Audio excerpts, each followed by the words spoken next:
Hey, y'all. What up? What up?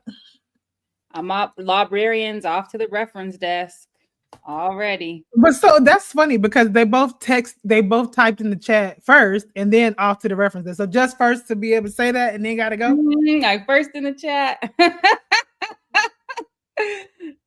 Maybe they'll tap in later. But should be paying attention at the library. Mm-hmm. I want to talk to that black library dude. You know the one I'm talking about that got like harassed online. He was like real famous. Oh yeah. The one who reads the children's books. You talking about him? He worked at the library and would just talk about like he's like the black dude with the afro. We probably talking about the same person, yeah. And then like was getting, I don't know, people started saying weird shit, and then I follow him on TikTok actually. Okay, is he still? Because I remember he was saying he was going to take a break from. I haven't seen as much content lately, but yeah, that was where I came across him. Oh, you know what? We didn't look for comments. We did not. Okay, I'll pull them up. Hey, the Jamon. The Jamon. Hey, Rao. Hey, Snowman. Hey, Leah. Hey, Goddess.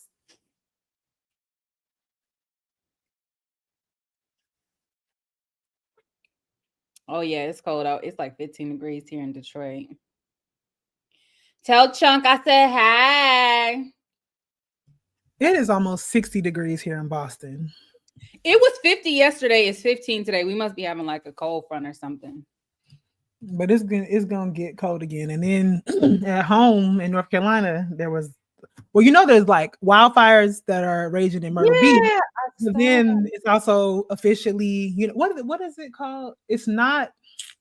It's meteorological spring now, and so the weather has already started to shift. So they had major tornado warnings in North Carolina yesterday. Wow. Yeah. Okay. All right. So, want to go with comments first or check-ins? Comments or check-ins. We can do comments. Okay. Are you just gonna share the screen? Yeah.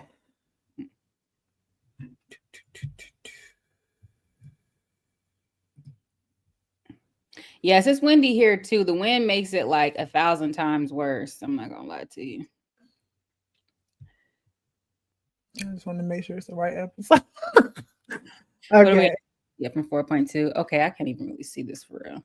Oh, you can't? I can. It's small though. My eyes ain't what they used to be. No, I can see it. Okay, I was say I don't know how to make it bigger. Oh no, yes I do. Why am I tripping? Does that help any? Yep, but yeah, now you gotta scroll down. Oh, that's better, yep. But now you gotta scroll up to go to the first one. All right. So as y'all know, we had Dr. Ori Burton on the last show, not last week.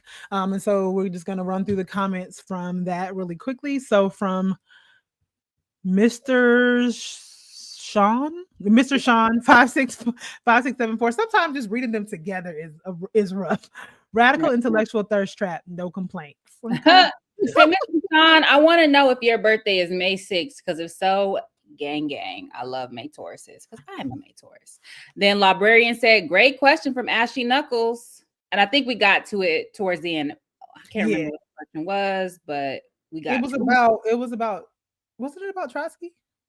Was it Cedric Robinson? In my mind, I feel like it was Cedric Robinson, but maybe it was Trotsky. Ashley Knuckles, if you in here, remind us. I got to make it small again just so I can see this whole comment, and I'll make it big again so you can read it. As someone, this is from 11th thesis. As someone currently in graduate school, I really appreciate this discussion. The regulated faux radicalism drives me mad, and there is basically no consideration on how people's work connects to the present moment. Like, what kind of political projects does your work support and entail? People's intellectual and theoretical production is directly connected to political praxis, and that should influence who we cite. I feel like I'm going insane being inundated by the mediocrity of the academy. Y'all help keep me sane. Listen. So yeah, it was Cedric Robinson. That's what I thought. Okay, so then Espiritus said fist peace sign. Back at you, buddy. Okay, I gotta make it small again so I can read it. I think is it the whole thing? Yeah. Okay, so this is Anton Dilemma 5484. For the past 10 years, I've been looking for the words to describe my utter contempt for the liberal mindset and was stunned to hear I can't talk. Ori Burton's Mao reference. Liberalism, rejecting ideological struggle and standing for unprincipled peace. That's going up on my wall with attribution. Glad it was of use to you. Yeah, shout out to Big Mal. Oh, this Okay. is why I thought about Trotsky, because it's actually a comment in here. Okay, so Michael Anderson, 9106, maybe the Michael we're having on the show. Finally got the chance to ask, who was Trotsky and what was his political significance in the Marxist-Leninist legacy? You're going to have to do your own research for that. But effectively, Trotsky was a Bolshevik. He was part of the Bolshevik Party. At a certain point after the Bolshevik Revolution, split from Stalin, I guess, after the death of Lenin, took refuge in Mexico and got murdered.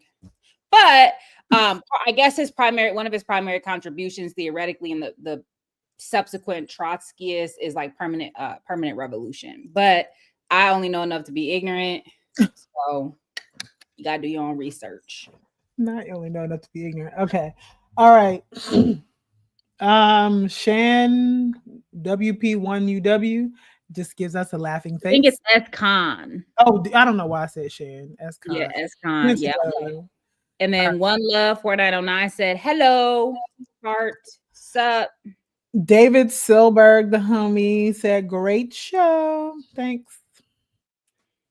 And then Osiris Jamal 5374 said, ayo, beautiful ladies. Osiris Jamal, are you a Taurus? 5374. I want to know. What is your obsession with knowing the people are Tauruses today?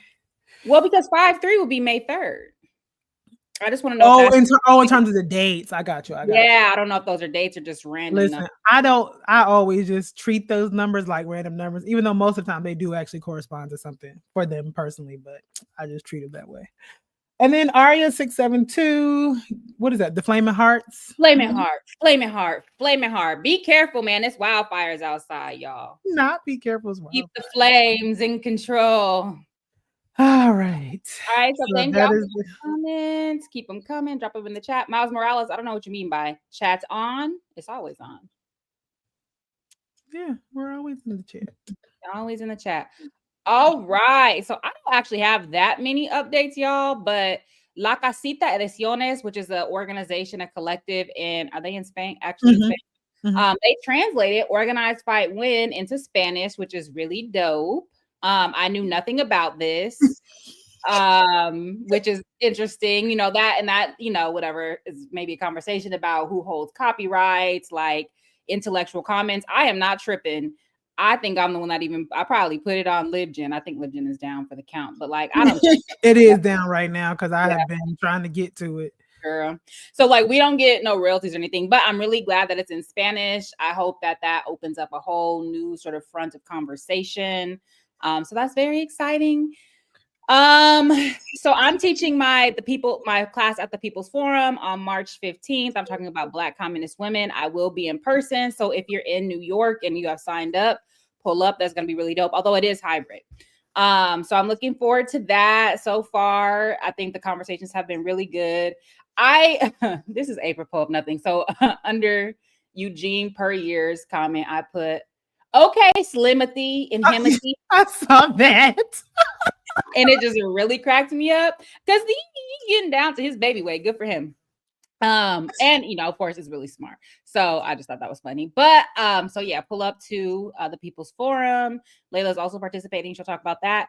So from March 12th to 14th, I'm actually going to go to Buffalo. So our spring break is next week. And so Buffalo, at SUNY Buffalo, they're having a little symposium called Black Studies and the Crises of Our Times.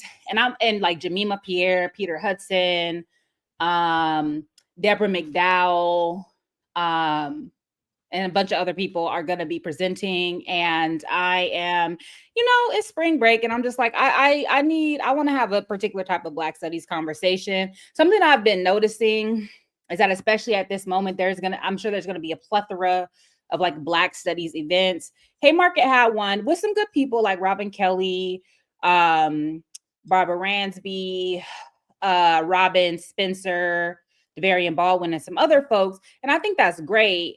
Number one, they were just all historians. And number two, I think only Sarah Haley has a PhD in Black studies.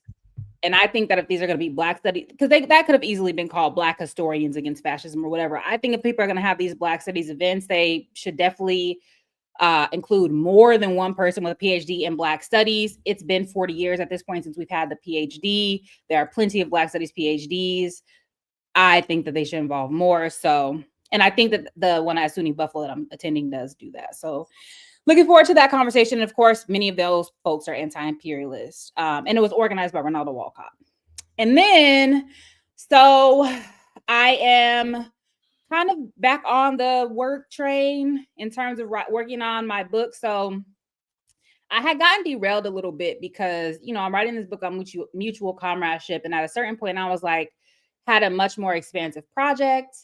And then I'm like, you know what? I think I just want to write about We Charge Genocide and Mutual Comradeship. But then last weekend, I kind of did a little mini writing retreat, if you will. And I kind of was like working out what each of those books will look like. And so I've just decided I'm going to write both of them and just work on them both at the same time. At some point, they'll diverge and I'll follow the energy in terms of which one I want to work on. They'll both get done, but I think that they both have merit. They are both, I think, going to be important interrogations of mutual comradeship. I may do the We Charge Genocide one with like a non-academic press, like maybe, you know, Haymarket or Pluto or something. But it feels good to be like back working on those projects and working semi-regularly on them. So that is my update, y'all. Boring, regular shit. Oh, Miles, hold on. Okay, so Miles Morales said, I just got accepted to PhD program studying Black radical pedagogy and contextualizing it in the blues tradition of Black Americans. Thank you for influencing me. I'm going to see you at TPF. Go, Miles. Go, Miles. I don't know if that's... It probably isn't, but no, because Miles Morales is the Black Spider-Man, right? Yeah, but it's a common thing. Miles Morales, anyways. But let us know. Let us know. Or the Afro-Latino. Black still, but Dr. Rebecca Hall gave you a shout out at TPF. I hope SNS will publish her book. What book? I don't know what book. Anyways, yeah, I met Rebecca when I was in when I went to Berkeley for our residency, and you know, of course, I've already told y'all I wrote the foreword for the the introduction for the republication of Negro Liberation, which is by her father, Harry Haywood. So shout out to her. Shout out to him. Layla, what's up? There's a lot of things up in my life. I'm despite the state of the world, I'm decent right now, all things considered, with having gotten a major thing off my back. So I finally submitted my book proposal yesterday. And I'm just, you know, obviously there's so much more to happen after this and, you know, all those things, but it's just nice to have finally gotten that out of the way.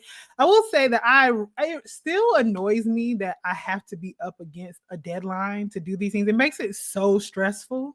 But you know, it's out there, it's done. We'll see what people say and what kind of feedback I get and how to move on. Who'd you submit it to? Can you share that?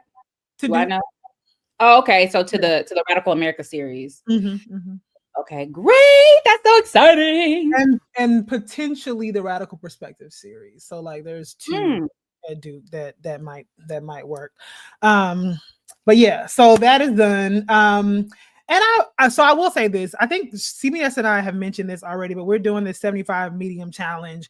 And I will say that I feel like this period of like refocusing on working out, you know, journaling, meditating, just like refocusing on myself, I think has been good for me in that I've gotten back in the pool. So I don't know how many of y'all know that I was a competitive swimmer growing up.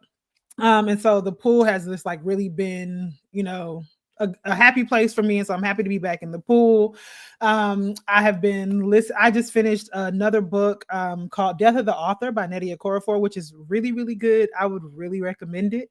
You know, I listened to it on audiobook. I don't, if you are familiar with Nnedi Okorafor, I think like one of her first major books that people know her for is Who Fears Death. She does like African futurist writing, and she has another book called Binti. But I would suggest that.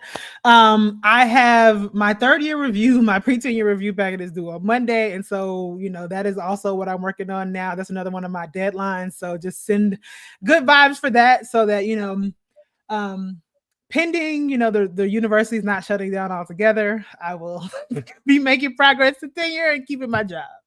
And then in terms of like what I have going on academically, so tomorrow I'm actually on Author Meets Critic panel to talk about this book, Funk the Clock, Transgressing Time While Young, Perceptive, and Black, with the author Rasan Mahadio.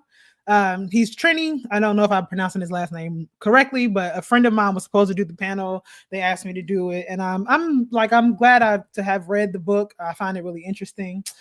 Let's see what else. Also, my iteration of my People's Forum class is on March 25th. Like Sharice, I will also be there in person. So look forward to seeing any of you all there.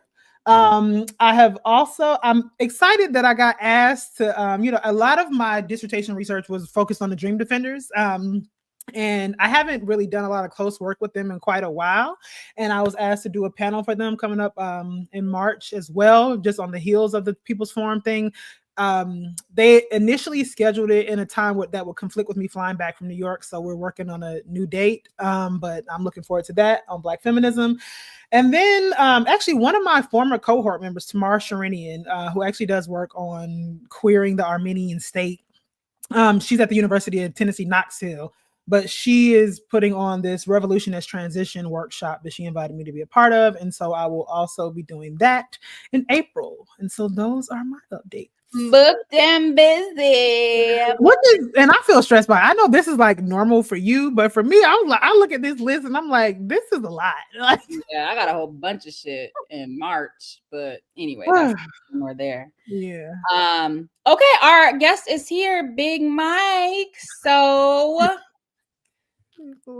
hey, Michael, good to see you. Hey, what's going on? How was your interview?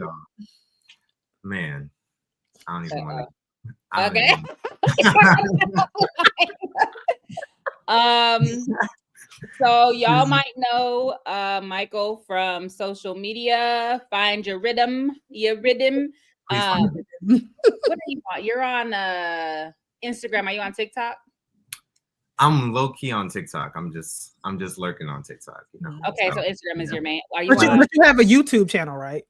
I have a YouTube. It's not like an official channel. It's just a YouTube I had laying around, and I just do the videos on there. But yeah, it's all you could just search history class and you'll find it.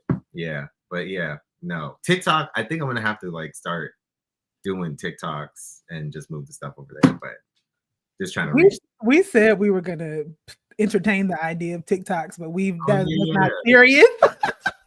Clearly that was cap. So Michael Anderson is a friend, brother, biker. What biker gang are you in? No biker gangs, just street biking. Okay. A street biker, poet, and community educator. He researches the overlaps between ideology and pedagogy in the history of Black education.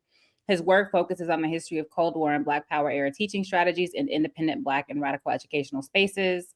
On the side, Michael creates accessible history videos about the history of Black education through the History Class series on YouTube and Instagram. And you just finished your PhD, right? Finishing. So hopefully in the next like couple of weeks. Yeah. Hopefully. We don't have to shout out the institution, but shout out to you. I was just gonna ask a random follow-up question about street biking. I just don't know how you like. I bike too, but street biking is not it because I don't trust these drivers on the road. I don't know. Does that just mean you ride your bike in the street? Yeah, as opposed to like trails. Yeah, just road. It's just road biking. Just I bike to commute, so I don't have a car. So it's just like is actually messed up because my knee is sprained right now. So whenever I get, I'm always like healing from something. So whenever I get in an injury, I like, it's as if, yes, a poet. Wow, I've never seen the comic. Okay. But if I don't have access, because I don't have one of those e-bikes, I just have like a regular bike. So it is dangerous. I started in Oakland and now biking in LA. It is dangerous. I just go on the sidewalk. But you always have to look at people in their eyes. That's what I say, because everybody in Los Angeles is on their phone. All the drivers are on the phone. Are the e-bikes expensive? I the first time I experienced one was when I was in, I think I was in Portugal. We did like a tour and I had one and I got to use one, but are they expensive?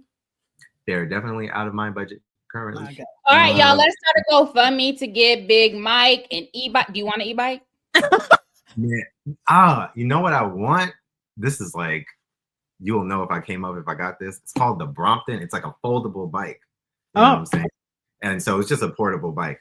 But I have a bike. I have my bike. I just need to get my knee better right now. All right, so let's GoFundMe for a Brompton. A Brompton. Whatever. You want to carry it in your arm? Yeah, so congratulations. Congratulations, Taylor, on the book. Thank you. You're welcome. You're welcome. All right, so let's just get right into it. So I know that you are often in the comments on the show and folks know you, but maybe everyone doesn't know you. So could you tell us just a little bit about your background? So how did you become interested in teaching, pedagogy specifically, and what sort of pushed you to think about creating a public forum to talk about sustainable reading practices? Yeah. I was born in Jamaica. I was raised in New Jersey. I went to Rutgers University, so I studied journalism and media studies. And it was the media studies that really got me into thinking about ideology and soft power. I always credit hip hop first and foremost. So just growing up listening to Lupe Fiasco and people like that, they really just were the most radical voices that came to me at the earliest age, and they shaped my academic interests growing up and various other things. So studying that, the time that I was in college, Michael Brown and what have you, led me into Africana studies. I took a class on the history of Black education in the United States randomly senior year, and that I didn't expect that to change the course of what I was doing, but that did shape the course of what I was doing. And I've always been a person who thinks about education in the context of media. So how is media educational, and how is education sort of using the same tools as media to get the point across? So I'm always coming in it with like a cultural studies type of lens, superstructure based type of thing. So I think one of the books it's actually this book right here, The White Architects of Black Education by William Watkins, really helped me think about, the economic power of Black teachers. I started talking and teaching about Jim Crow era education and what was going on during the schools. At first, it was all about Brown v. Board of Education and integration and how it went wrong. And I was like, I don't really care about this. I care about this, but I care more so about what was going on inside the classroom. And then I learned about people like Jarvis and stuff like that. And he was holding it down. Jarvis, we had him on the Black Radical Brunch. Yeah. No, I don't. I think that was like exclusive at the time. But that's like 4 years ago now, because I was still living in my old place. And this podcast helped too. I think the first time I heard about Doxy Wilkerson was on Last Dope Intellectual. So shout out to y'all. So that was like back in 2020 or 2021 or something. So loosely that was it. I put like notes, so things, I don't know. As far as the reading and sustainable reading practices, literacy is important, but critical literacy is just more important. We'll all talk about it on the show a lot. I teach critical media literacy over at UCLA as a TA. But I see it as integral to what all of the people coming before, whether it was Carter G. Woodson or Dr. Wilkerson or anyone, they were engaged in the media around them, and they were engaged in the world around them. Tony Gay, Bombara, June Jordan, they were analyzing the media, and I think it's just very important to do so. I do think we overlook books as a type of media.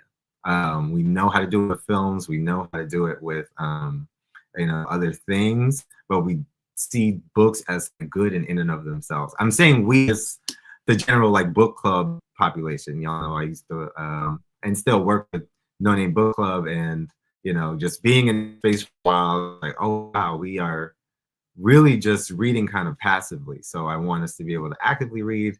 And then there's people who are just trying to get back into reading, but then they ideologically get into the self-help section, and we're just trying to give them the tools. If you land there, how do you analyze what you're reading, but also how do you expand to some better things? Long-winded. That's me in a very, very short nutshell. James, not you remembering Michael from the knee injury. I get apparently, Michael, you were on another show recently, Dare to Struggle. Yes, I was talking to Geechee. Yeah, that was for CMB. Oh, with Geechee. Yeah. Yeah. Any hooser. Okay, so all right, so I'm gonna ask you this question. Yeah. So you wrote, one of my favorite quotes is that every student is a potential comrade. It is what I try to keep at the center of mind when I am teaching, because anybody who knows me knows that I'm much more research and publication oriented than teaching oriented, but I do try to remember the classroom is an important space for politicizing. Now, in terms of this quote, every student is a potential comrade, how does that fit into your conception of radical Black pedagogy? Yeah. So radical Black pedagogy is about the form and the content. A lot of the times we talk about the content, but we don't talk a lot about the form. So I'm thinking a lot about what are the strategies and practices to make sure the social relation in the classroom matches the social relations of the political economy that you want to bring about in this radical setting. A lot of the things I talk about are progressive pedagogy and critical pedagogy. Sometimes people don't talk about those things at all. Sometimes people use them interchangeably, but they're definitely separate historical things. One is coming at us, progressive pedagogy is coming out of the late 1900s, and it's part of this bigger progressive movement and reforms in education and how we relate with children and all of these things. Critical pedagogy coming more around the Paulo Freire 1970s era. So I'm trying to see who are the people who are using progressive pedagogical tools to do critical pedagogical work, and what are the limits of that? So when we say, you said that quote, and I like that quote. Hold on, Michael, can we take a step back? What is pedagogy? I think we're assuming that people know what pedagogy is. So let's start there. That is the number one question, and I don't even know why I even skipped over that, because I told myself to say that. Pedagogy is just your teaching style. So it's just different approaches to teaching. So when a teacher goes to teach in school, they learn pedagogy. They learn different ways to teach. Sometimes, unfortunately, many of the college teachers do not learn how to teach at all, though. Can I just say that both me and Jarvis got a B in our pedagogy courses that was taught by Eula Taylor, and we never let her forget it. And she said, "You earned the B, okay." So anyway, both me and Jarvis, and look at us now. But anyway, I wish I would take it seriously then. I do think, one of the biggest problems with college education is that people who are getting research degrees, can y'all hear me, see me? All good? It looks glitchy for a second. People who are getting research degrees are not learning how to teach. So whether you're doing jobs on campus and you're just an academic mentor, the students are coming in crying, "Oh, Michael, I'm not doing well in my classes." These teachers are not prepared to teach you. They're prepared to do research. And the students in the neoliberal university, they end up blaming themselves, right? So that's pedagogy. Sometimes people, unfortunately, and this is one of my whole things, they use pedagogy to mean curriculum, right? So in a lot of the literature, people are saying pedagogy, and I was looking for pedagogy, like actual things that you do to teach people. And people are like, oh, these are the books that we read. I'm like, no, that's not what I'm talking about. I'm talking about how do you deliver the content in the books, right? Are you doing circles in the classroom? Are you, reading out loud? Are you doing lecture stuff? Like that's pedagogy. So yeah, there's that. So somebody said, can you describe dialectical materialism? Yeah, and then you could get back to answering the question. Sorry, but people just want to know the answers to this. Or when you say dialectical, your approach, like you don't have to give like the textbook definition. What do you mean when you use it? Did I just say dialectical materialism just now, or is just you putting the man on the spot? I don't think you did. I think that was a part of the thread of the conversation where James said definitions matter, and so I think then Rao was like, "Oh, well, then a definition for dialectical materialism." So I don't know that it's necessarily your task in this moment to define dialectical materialism, but if you have a dialectical approach to pedagogy, that might be helpful to talk about.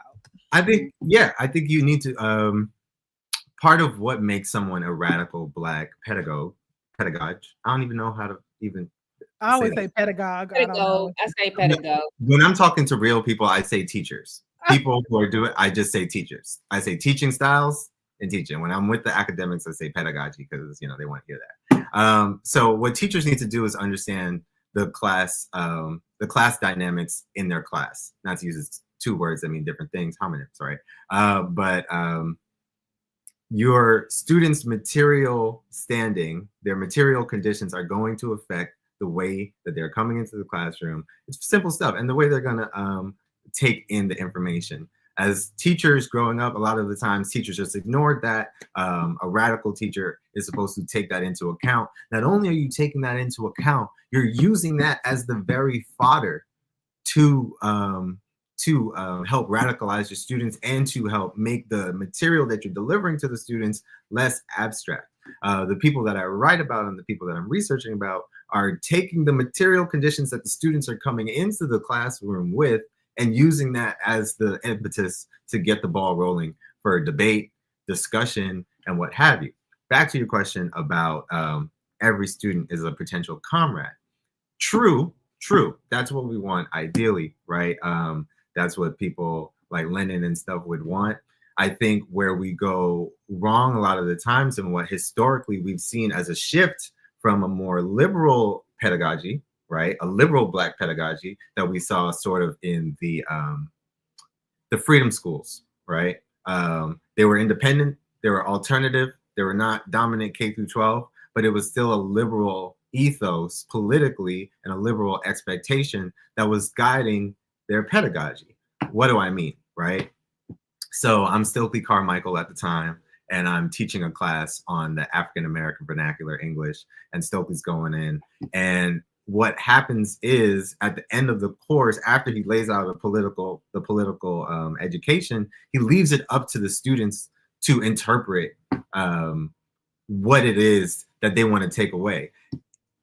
But as Stokely Carmichael turns into Kwame Ture and he gets more radical and he joins the Black Panther Party, and the Black Panther parties have their own liberation academies and they start their own schools, what you see less of is this, we're just going to leave it up to the students' approach to figure it out. So one of the key tenets of progressive pedagogy is like student-centered pedagogy, and it's very popular right now. We want the students to lead and da-da-da-da-da.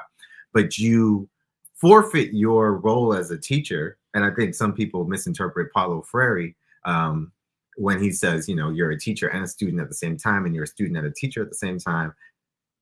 You are the teacher though. And in a radical setting, you have to understand that not only are the students' material conditions matter, but the ideological terrain that the students are in matters as well. And you need to clarify that. You need to actively engage in battle against those ideologies. And then we can get to, the more student-centered facilitation. I hope that answers the question. I've had some more stuff to say, but yeah. Well, I mean, so I do have a question that I want to ask about the piece that you put in her comments, but I kind of want to continue this thread a little bit, because I do think that like somebody said in the comments that they wish that their teachers were like more honest with them about their experiences, like in college, about not learning how to teach. And that's something that I really do. So like as a practice for me, my first day of class, I really like, I have no agenda the first day of class other than us getting to know each other.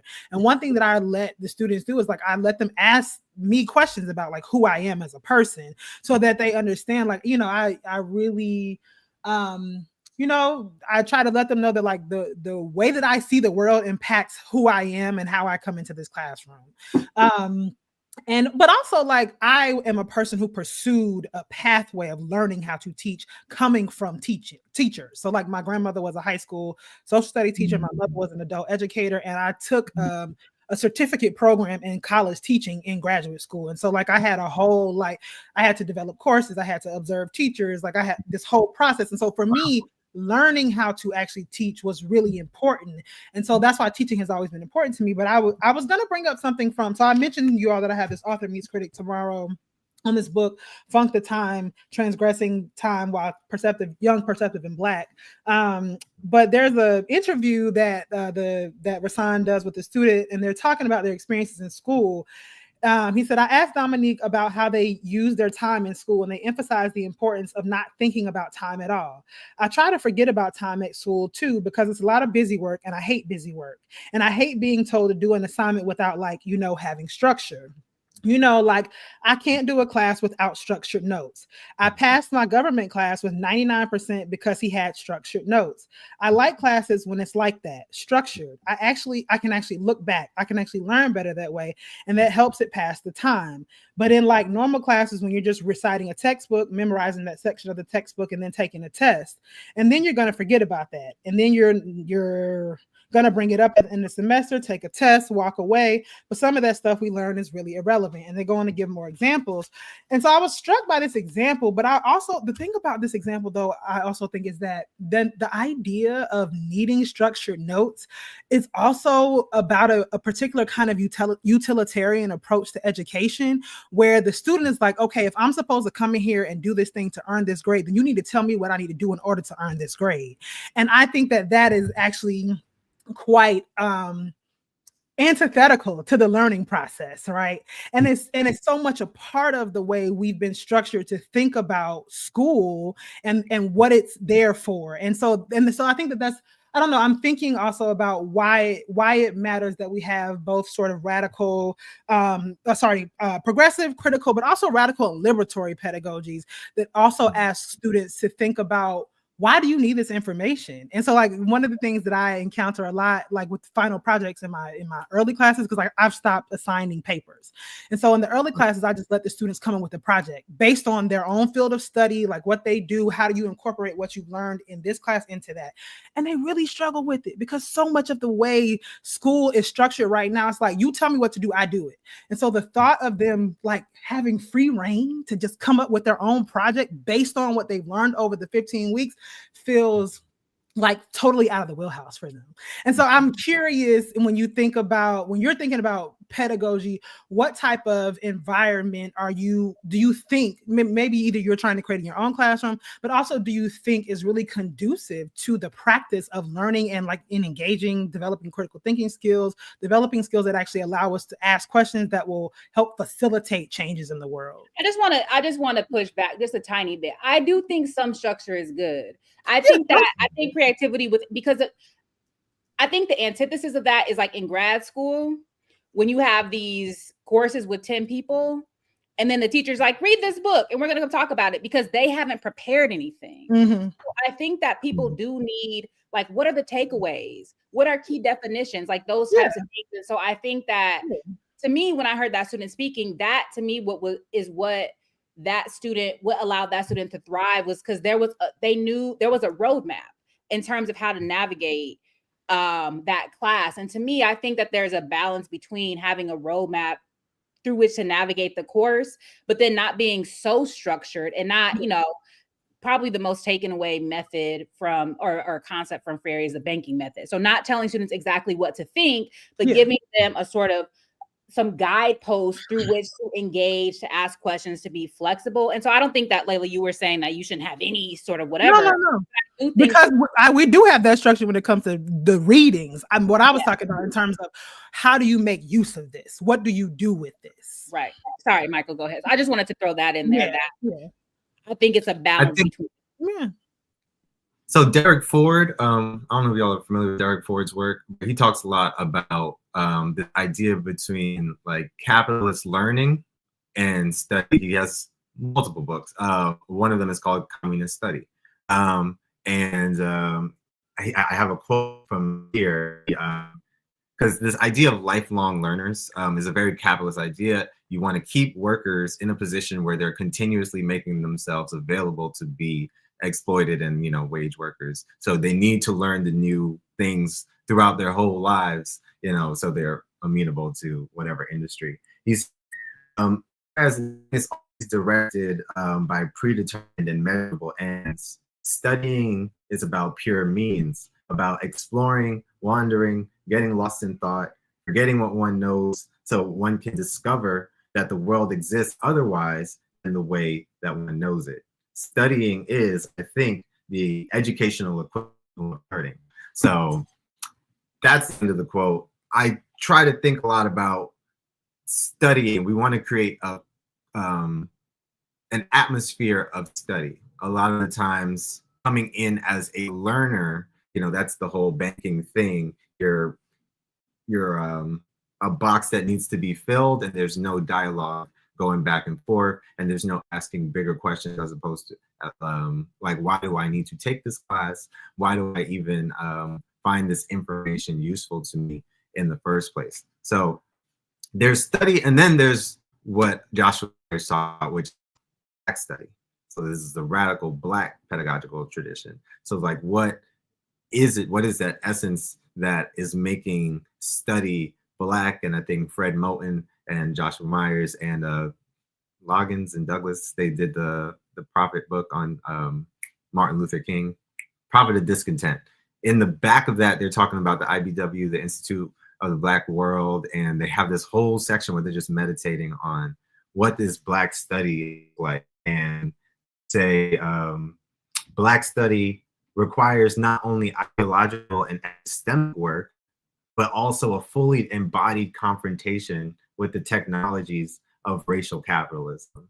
So you're really just, you're not just in the, you're of it. You're the way that you're engaging. It is the references that you're making. Again, you have to find your rhythm. You have to, you know, use Africanisms in the classroom. So it's kind of an embodied practice as a teacher to get to that level of study. But that is not to ignore that structure needs to happen. So Carter G. Woodson, he says that progressive pedagogy, we can't really use that as Black teachers all the time, given the state that we're in, right? There has to be very specific structured analysis that we're giving. And that is true across this thing that I'm calling the radical Black pedagogical tradition.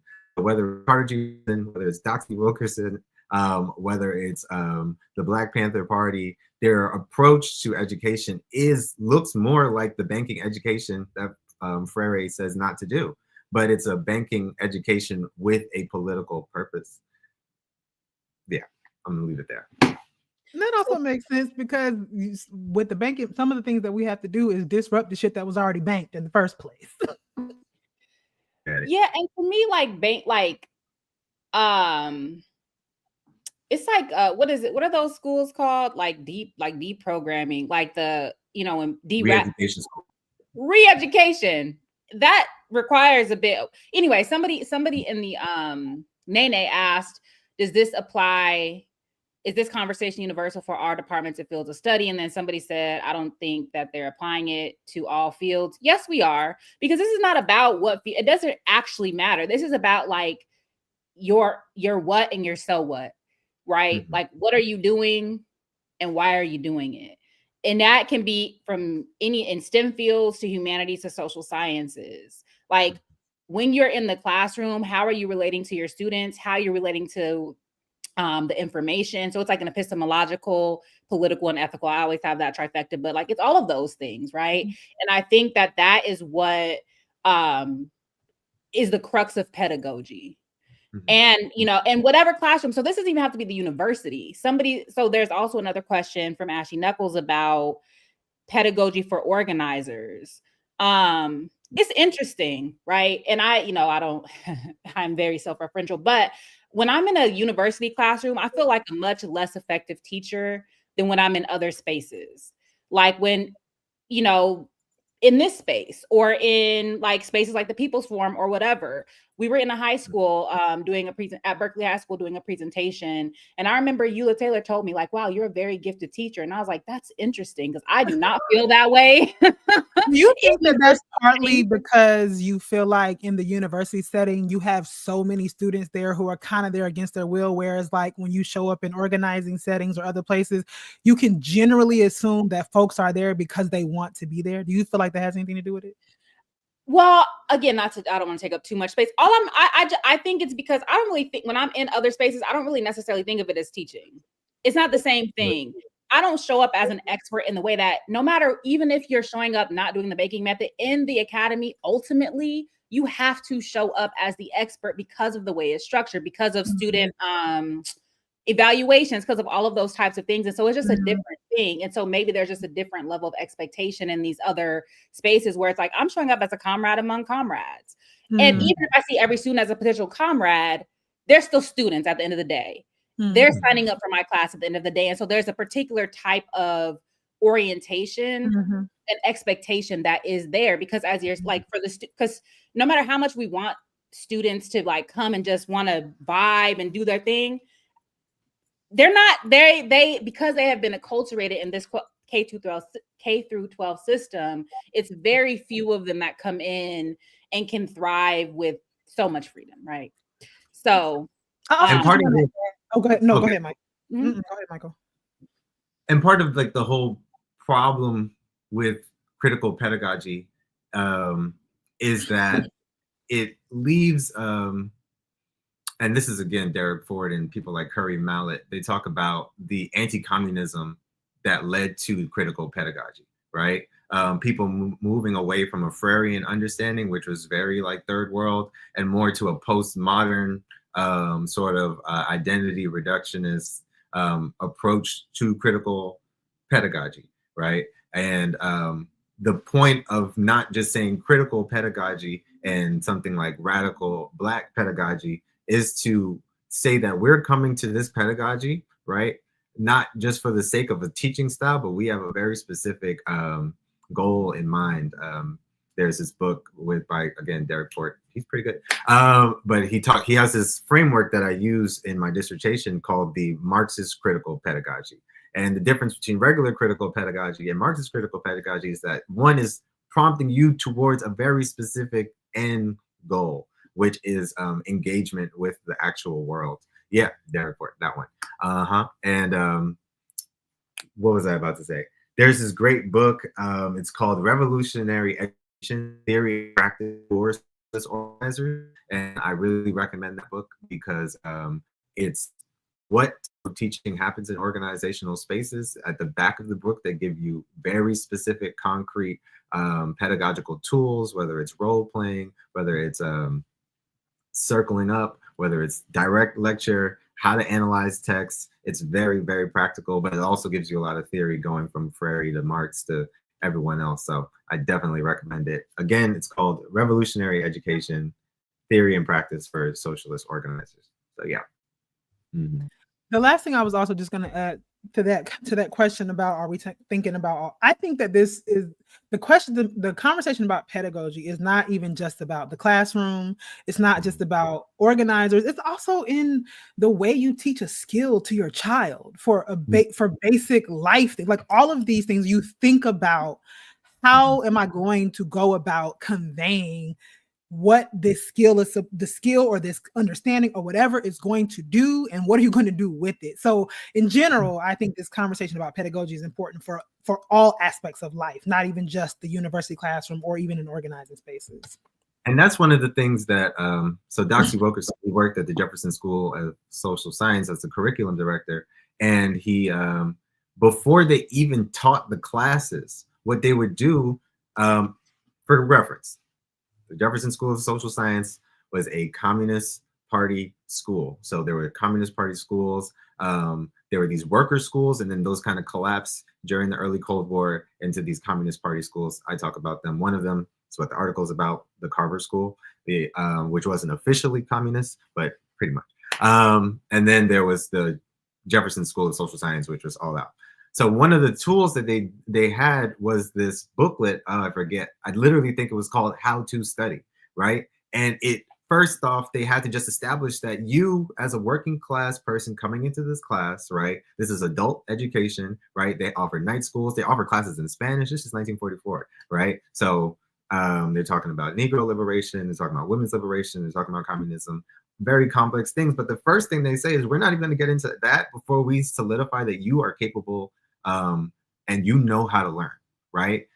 And they say the right wing right now, the National Association of Manufacturers and all these people, they're trying to tell you that communism, socialism, anti-capitalism, these are complex things. These are very specific things, but we're trying to tell you that this is about your life and you can learn it. And first, we're going to just affirm you as a learner before we even start teaching here. And I thought that was very important, and very, when we talk about dialectical materialism, like coming at it with that understanding of the ideology that has been given in the K through 12 setting in places like Harlem in 1944, right? Where you're getting this banking education and you're being told you're a Negro and you're never going to amount to anything and all that jazz. You have to undo that before we even get to restructuring your whole ideological framework, right? So really taking the care and the time, and this is what progressive education is about. It's about caring about the student, right? So So I'm wondering, do we want to do this Ashley Knuckles question? Or I think we're all foundational Black Americans. All of my ancestors came from the U.S. slave plantations. I don't know what that has to do with anything. Since I don't exactly. And no matter that fact, I don't identify as no foundational Black American. Right, I'm a foundational African. Listen, man, we need so much political education is necessary right now. Yes. Anyway, sorry. So your question, you said you want to move on to the. Well, so we can start talking about the Carver School. Sorry. Yeah. Okay. So okay. So the piece that you wrote on the Carver School and the communists not too long ago that came out, you say that in order for education to lead to liberation, students must first feel invested in their education, and the education must speak to their lived realities and how those realities can change. And you've already kind of alluded to this a little bit in your responses before, but can you talk more about what that looks like in practice for you at various levels and stages of learning and schooling? Yeah. So first things first, it's very simple. Don't make things abstract.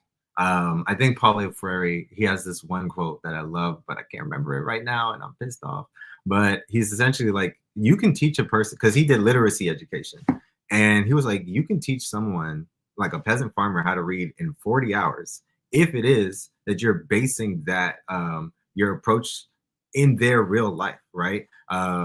If you're using the words and scaffolding the approach in their lived experience and their material conditions, they're going to learn how to read because they're going to just start reading. They're going to see it not as some unachievable goal, but as like, oh, I've already been doing this. I've already been exposed to this. The cards that they used to use to show people the words, like, were stuff they were engaging with in their regular life. So it was a ladder. It was the farming tools that you're already using. And so you're like, yes. But when you keep things very abstract, like you're talking about calculus, but you're never talking about why you need calculus or what the state does with calculus, then it's just like, why am I learning this in the first place? So yeah. How Nettie taught Celia is crazy. Okay. This is not a question, but do you read Spanish at all, Michael? I can speak Spanish. So it would be interesting. I don't know if this is something you're interested in, but I was just thinking about the Cuban literacy programs at the beginning of the revolution, and also the Mission Robinson, which was the literacy programs in the Bolivarian Revolution when Chavez came to power. And so I wonder if those might be interesting, just sites of inquiry for you to look at this more. I actually, I paint on the side, and one of my paintings that I'm creating is one of the Cuban students going in to teach the peasants, right, as they're coming back. So that literacy campaign is very important, and I think that more people need to study it. You know, like these 12-year-olds and 13-year-olds going into the hills and teaching. They eradicated illiteracy in like 1 year. You know, after the revolution. So definitely, everybody check out that. There's a great documentary on that Cuban literacy campaign called, it's ironic because it's in Spanish, Maestro. Yeah, Maestro. And I think the Zen education program, if you like search it, they have it for a free link on that. Definitely check that out. Great resource. It's easier to read in Spanish than speak Spanish, by the way. It's very easy to read in Spanish. And then if you can read in Spanish, you can basically read in Italian and in Portuguese. You have to look up the words. But anyway, okay. So following on with this article that you published in Hood Communist, you wrote, at the Carver School, teachers were able to mesh rigorous political education with non-dominator in-class relationships. This was due to members of the radical pedagogical tradition engaging in both educational theory and educational practice. So can you give some concrete examples of both of these historically, so both educational theory and practice? And then how might this manifest, if at all, in today's neoliberal universities, when even disciplines like Black studies have become institutionalized?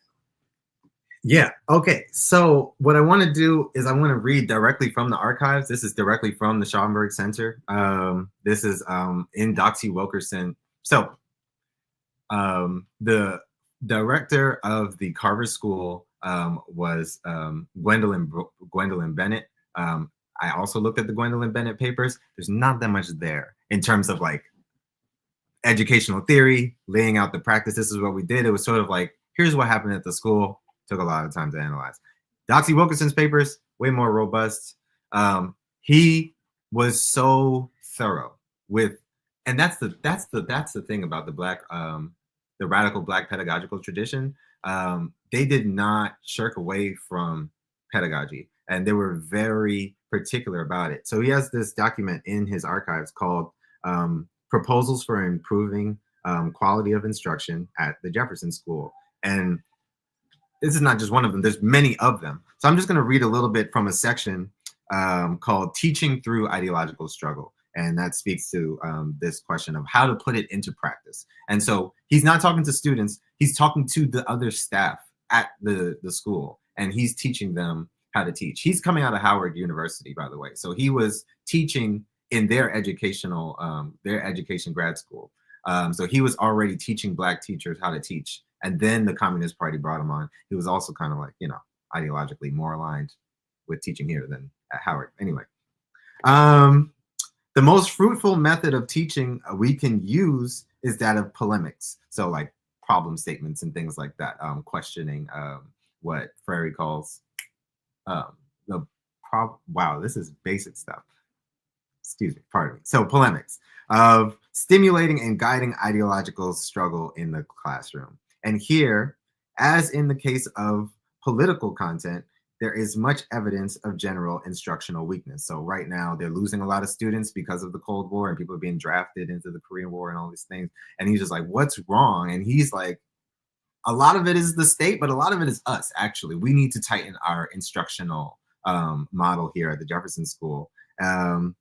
This is not simply the old question of less lecture and more discussion. A teacher who lectures considerably can be highly polemical, constantly doing battle with bourgeois ideology on the issues at hand and stimulating students to enter into vigorous debate. On the other hand, a teacher who relies chiefly on the discussion method can proceed along week after week without ever sparking his class through introduction of a genuine ideological clash. A student recently praised the teacher of a 5-session course with the statement, from the first he opened his mouth, there was a battle of ideas going on in our class. So he's just asking students, he's asking the teachers, whatever you do, you're focusing too much on the strategy and you're not thinking about the ideological outcome and the political outcome and the literal students that are in your classes. He goes on and on for pages and pages like this. We cannot assume that students, he's talking about like when students are quiet, don't just assume that they're understanding what's going on. We cannot assume the student's silence means agreement, but we must dig out and subject to analysis the very real questions which most of them have. We must welcome and stimulate the expression of ideological differences, guaranteeing that there is no coercive browbeating or ridicule by students or by teachers of those who express wrong ideas. We must undertake serious examination and analysis of bourgeois ideology in the light of scientific socialism. We must develop skill in guiding the discussion and in summarizing to make sure that the key theoretical points are driven home. Above all, our classes and lessons must be planned, not simply in terms of subject matter to be taught, but chiefly in terms of ideological issues and conflicts to be discussed. So, and then on a very practical level, he just goes into stuff that's just about the class itself. He's talking about classroom ventilation, like the air quality in the room needs to be good. Like you all need to be checking that, like teacher-student evaluations, the use of visual aids. This is 1954, right? So, you know, shout out to Doxy Wilkerson. Shout out my man Doxy. And I did just want to lift up, I dropped it in the chat, the Black Teacher Archive.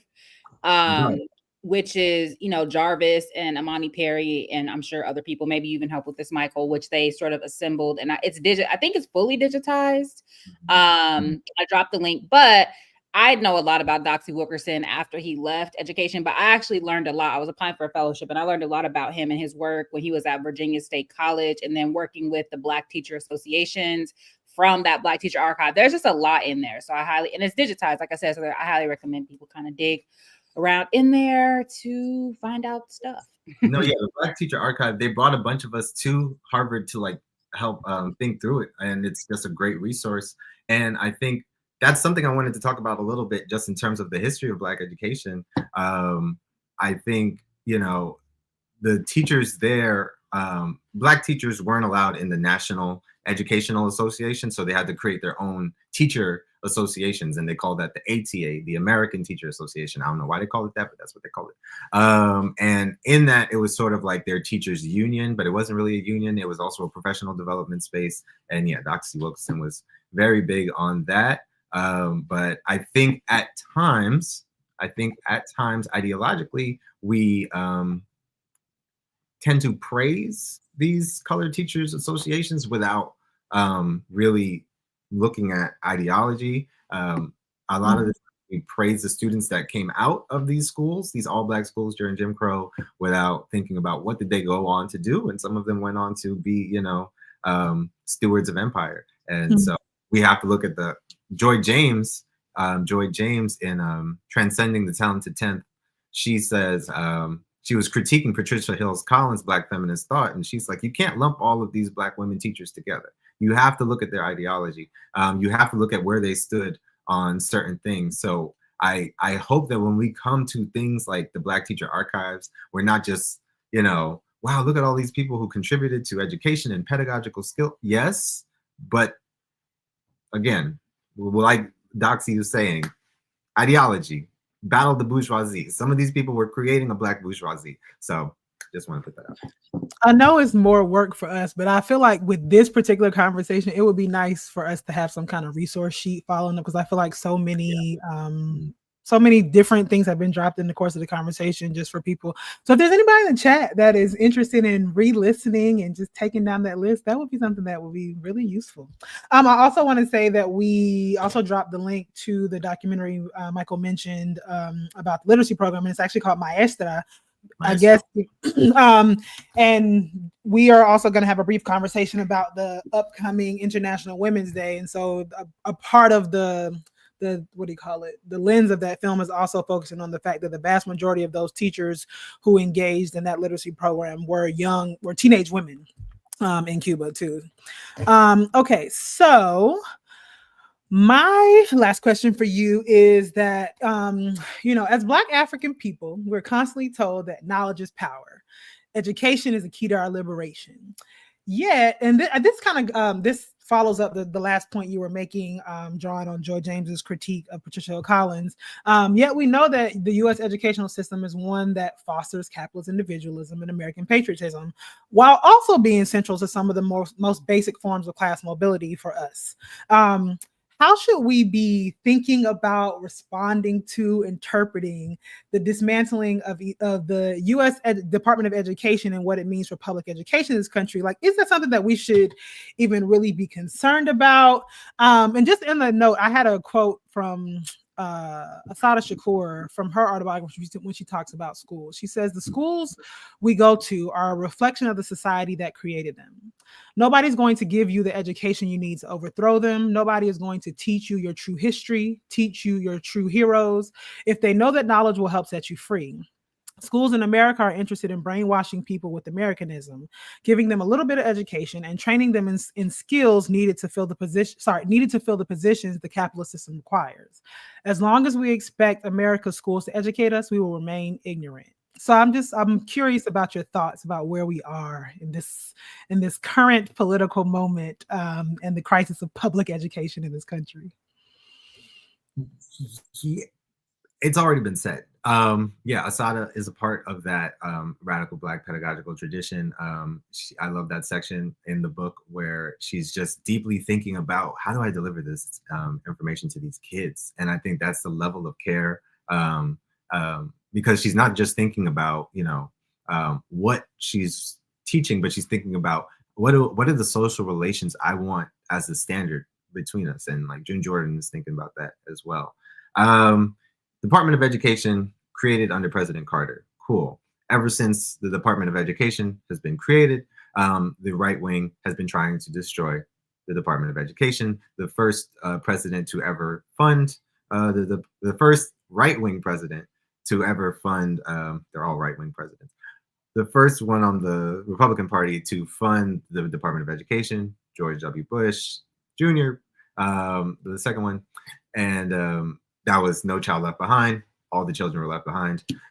So that's a state. The Department of Education is mostly about funding. They don't do things like, hey, the U.S. educational system is a decentralized system, which means Trump is like, let's give education back to the states. It's pretty much like that already.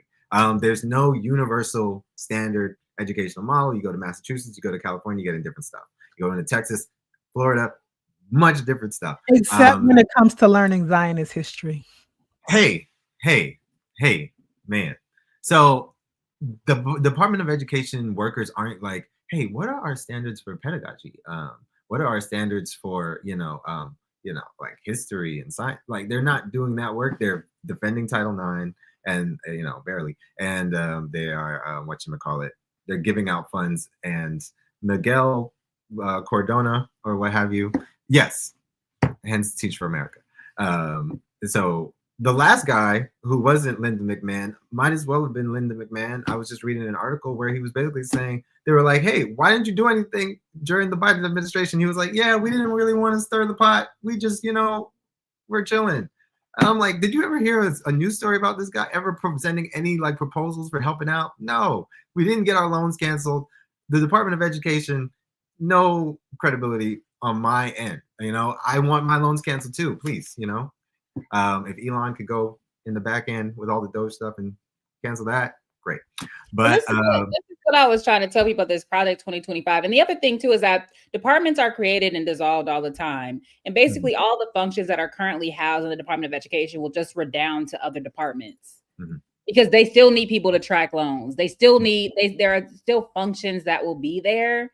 But this idea that having a Department of Education is an objective good when it is meant to create docile citizens, this education system. And like, this is why it's like, we need to, I keep saying, we need to believe our own analysis and remember what side we're on.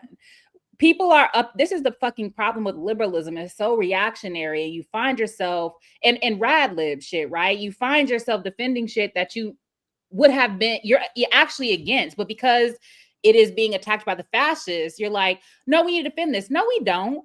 We need to create alternatives. Yes. That is our historical task. It is not to defend the bullshit that was already fucking us up. Like, we gotta grow up.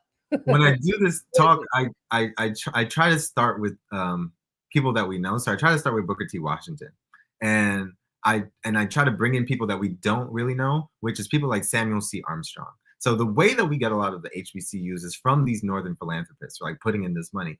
A lot of people don't know the name Samuel C. Armstrong, but he shapes like educational policy for Black people. Like the education you received at your Black school in the 80s or the 70s or the 60s or the 90s or 2005, it was probably based on his standard, right? And he comes up with this industrial educational model at Hampton University. He found Samuel C. Armstrong. I think he's like an army person or something. Like a general or general. His father did colonization in Hawaii. He was just a racist man. So he founds Hampton University, you know, trying, like all of these people are trying to do after the Civil War, is how do we keep this labor going and keep it docile and keep it, you know, sending revenue back to the North or whatever. So he comes up with this industrial educational model. Booker T. Washington goes to Hampton University, studies under Samuel C. Armstrong, then creates Tuskegee. Then they call it the Tuskegee Hampton model of industrial education. That same model for, you know, creating a class of misleadership and a neo-colonial Black buffer class is then sent literally to West Africa with the Phelps-Stokes Fund. And the British are like, wait, that's a great idea. We love it. Like, yeah, it works. So let's keep doing that. And, you know, hence the role of the Kamalas and the HBCUs and what have you. So I try to get people to just see the contradictions and things that they're trying to support. I don't know if I was listening to y'all or if it was the Remix Morning Show, but they were talking about why is Trump still funding the HBCUs? I think, again, William Watkins' book, The White Architects of Black Education, Ideology and Power in America, 1865, 1954, a great start to really figure that out. So Howard University is the first HBCU to get R1 status. Mm-hmm. And that was primarily based on the fact that they're able to attract funding. Mm. The majority of their funding, their research funding, comes from the Department of Defense. Right? It is military, state department funding. Yeah. But this is what allows them to be like the first HBCU Research One institution. And then this is what people are calling the Mecca. Yeah, right? I just yeah. Yes, but we also have to hold space for the contradictions too, because that the reason why Howard is called the Mecca is because of the amount of work that was done by radicals, by revolutionaries who were attempting to deviate from that. So I just don't want to collapse. So that is true about the origins and the funding structures, but then there are still those historically and in the present who are doing a different type of work. But I think I am sorry. The radicals are not the majority. They are the exception. Yes. They're accommodated at different historical moments. This is why Mordecai Johnson initially was good, then became bad because he protected the radicals initially. By the 1950s, he was not doing that. And so they were spaces for people to do good work. But generally speaking, the radicalism, and so I didn't go to an HBCU, and so like I hesitate to whatever offer this, you know, people get mad at me for offering critiques, but because we're supposed to root for everybody Black, but these HBCUs are, but Howard in particular, because it's in my understanding has always been the sort of the Harvard, right, of the HBCUs, has been particularly. Now I think that there are probably other HBCUs that aren't Howard that probably had more space for radical types of work. They definitely produce more teachers and scholars just because that's just the nature of the work that's done. But anyway, I think now they're a State Department fucking pipeline. Is my point. and many HBCUs are. I think but the other thing about the history of HBCUs also has to do with the communities in which they're located and the other types of works that they're doing. So again, so the Mecca thing being that, I think that is not directly tied to that. But it is true that many, if not most, HBCUs have particularly conservative politics when it comes to many things. I will, as an HBCU graduate, I do not deny that. But also, Howard is a place where the All African People's Revolutionary Party did the vast majority of their organizing, right? And working with, and that so many activists from all over the world were coming through Howard as a site. And so I just don't want us to dismiss that as a part of why Howard has the recognition as the Mecca, which is about a history of organizing, of activist organizing, and about this particular history of radical pedagogy and serving a community in a different kind of way, which is distinct from the history of being founded as a way to keep them Black people over there and reproduce the servant class and all of those things. All those things are true at the same time, is all I'm saying. Mm-hmm. Fair. I'm gonna drop Josh Myers' "We Are Worth Fighting For" in the chat, just because like it's a great book about Howard in like the 90s, and Nia Force and the organizing that was done there. But let's not forget Diddy got his rise doing shit at Howard. Take what you will from that. There's a lot of scoundrels that have come through. There's no doubt about that. Michael, please go ahead. I just people to hold that contradiction. Like I don't see people holding the contradiction often. I'm in the crowds where it's the praise. It's just the praise. No. So yeah. Because that's the Black liberals. Those are the Black aspirational class. That's not a part. I mean, you know, when the fact that you mentioned Hampton first, when I think about HBCUs, I think about Hampton as the most conservative, reactionary, backward HBCU that I think about. Yes. I think about the histories of Hampton disallowing their the student government and like representatives of the university to wear natural hair and to pretend like, so yes, all of these things are true. And Howard was also a central site of organizing. No, I wish I went to an HBCU, but, just for the vibes. Mm-hmm. But even Hampton, like there was, I want to say Louise Thompson Patterson, was it Hampton? I think she was at Hampton, and they had like a huge strike. It was like Hampton, Fisk, Tuskegee, and like the 1920s, like Du Bois publishes about, they wrote Du Bois and he publishes about this in the crisis and blah, blah, blah. But that radicalism comes out of that foundational conservatism. But I think that you're right that we can't negate that. These are sites of struggle like everywhere else. And like, you know, I teach Black studies, obviously, and I'm teaching intro. And so part of what we've been talking about in terms of the Black social movement is like the demand for a Black university at HBCU. Right.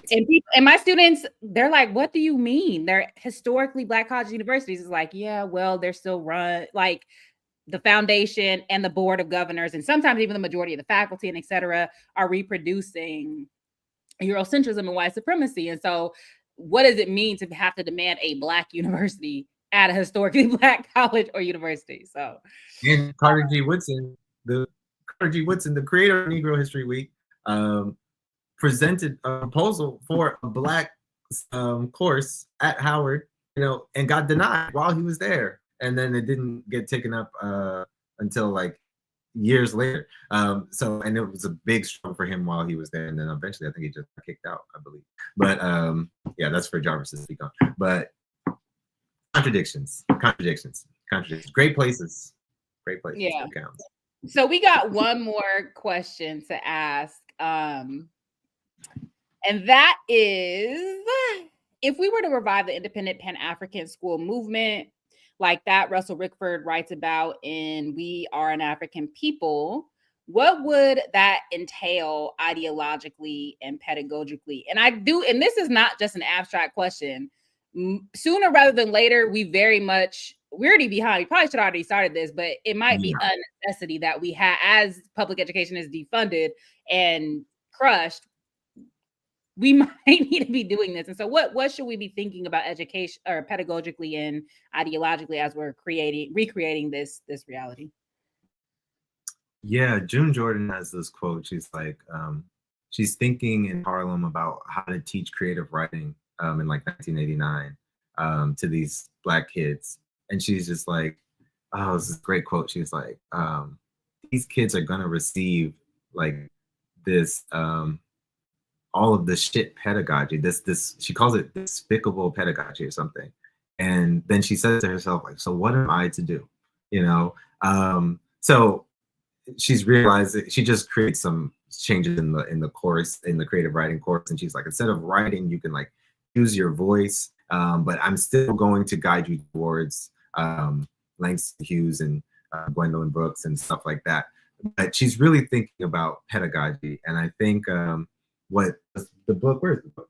We Are an African People. Yeah, so We Are an African People. Russell Rayford came out in 2016. A lot of these schools are in storefronts. A lot of these schools are just kind of makeshift. I think one of the strongest ones was the IYI, the International Youth Institute, started by the Black Panther Party. Then it changes its name to the Oakland Community School. It's run by Erica Huggins, and they do a great job. They have students learn how to write by writing to political prisoners, right? They have students learn math by going to the corner store and doing the math. So a lot of the homeschooling technologies that we see today, like very like, oh, like, hands-on learning, like they're just doing it in the community, but they're very specific. But what happens is they lose ideological clarity, right? And you see the pedagogy, and this is my whole pedagogy and the ideology are always in struggle. And at first they're doing the very like, you see the kids with the berets and they're doing the free you, all this, but that slowly fades away to a more liberal project over time. Well, according to, so, I want people to speak for themselves, but well, because they were beholden to their liberal Jewish genres, so that was part of the problem. Yeah, so you gotta be wary. These ideas do not represent LSR. Don't come for a Zionist. Please, but I think today we need to, we need to think through the material reality of the African diaspora. You got to talk about the Congo. I think whatever we're doing in these next 50 years, we need to stop this. This is madness. I don't know whether it's going to come from the AES, or whether it's going to come from, Brazil or the Caribbean, but the Congolese situation, Rwanda, the whole dynamic, it needs to come to an end. I am literally wrapping my brain around every day, like what org is going to step up to the mantle and actually end this. This is ridiculous. So I think the children are very much capable of presenting new ideas that we haven't thought about. I don't see this as being globally sustainable much longer. So yeah, Sudan, gotta stop the madness. Gotta stop the madness. Like genuinely, I feel like we're losing the steam on that a little bit. And in terms of just us talking about it, even the Palestine thing, I think we need to turn it up. In any Pan-African school that we have, I just visited a great school here in Los Angeles. It's called Isla LA. It's like a Muslim school. And I was thinking about teaching there, but I don't know. They wanted me to do math and I wasn't too sure. I'm like, I'm not really the math teacher. But the kids were all just like, oh, assalamu alaikum, sir. I'm like, oh, we're doing it. Like, I think what people need to see is like, we're actually out here actually doing what, we're actually keeping this tradition alive. I think what we need to do is make friends with all of your people who have children in their lives. Those are your children. Those are your children. That's your village. You don't need to wait till you have kids to start doing the work of parenting. I think if you're a parent, let go of your kids a little bit. Stop being so, be careful. Don't let the community in to teach your children. We've been doing these things in my living room. We've been having film discussions. We've had our third film discussion. Now we just critically assessed school days. We did a soundtrack to a coup d'etat, and we did The Great Debaters, so just looking at films and having actual in-depth, discussions. And I just missed it, but my friends were like, oh, I'm bringing my kids. I'm like, bring the kids. You know, so just start how they started. Start what you have, and you know, then get some funding going and let that build out. Don't try to recreate the wheel. If somebody's already doing something, keep that going. Figure out how you can help in that direction. So yeah, but no, Free Congo immediately. Kagami is outside of his mind. I don't know, like it. The things I've seen, we don't need to get into it, but yeah. I will say that community piece that you just mentioned at the end is one of the things that I find so alienating about university, about the trajectory of being like a university professor, in that, you know, you're chasing jobs that may or may not find you in random places untethered to community. And it's one of the things, like, you know, I'm obviously there is a Black community in Boston, but there is something, but there's also like the feeling, the dealing with both being, you know, navigating the line of being a gentrifier as you move to places, but then also like the parachuting in too, right? Like it was different for me when I felt like I was at home in North Carolina amongst like generations of folks who I had relationships with in terms of organizing, versus like trying to drop into or tap into existing communities in the Boston area. I mean, you know, I've been here now a total of 7 years, but out of the country for 2 of those years. And I just do not feel attached to this community.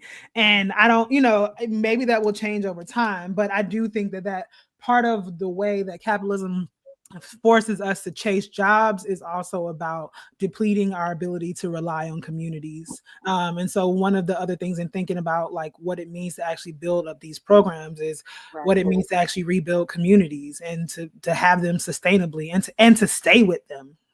I think as a person about to graduate, I'm actively, you know, I'm looking for a job right now. I'm currently unemployed. I will take an academic job if it pays me, but I am not searching for an academic job. And I've talked to both of you about this, and I want to thank you both publicly because y'all have both taken the time to mentor me on that level. I think academia forces you to just go from city to city. I think with the realistically, dialectic, whatever you want to call it, I call it realistic, looking at where things are heading politically, we need to stay where we are protected. You need to be around people who are your friends, who know you when you go missing, if you get sick, if you like people are like, hey, I haven't heard from Layla in a minute. Where is Layla? You need to be thinking in your 5-year plan, not about what's going to make you the best money, not about what's the best deal, but who is going to be around you.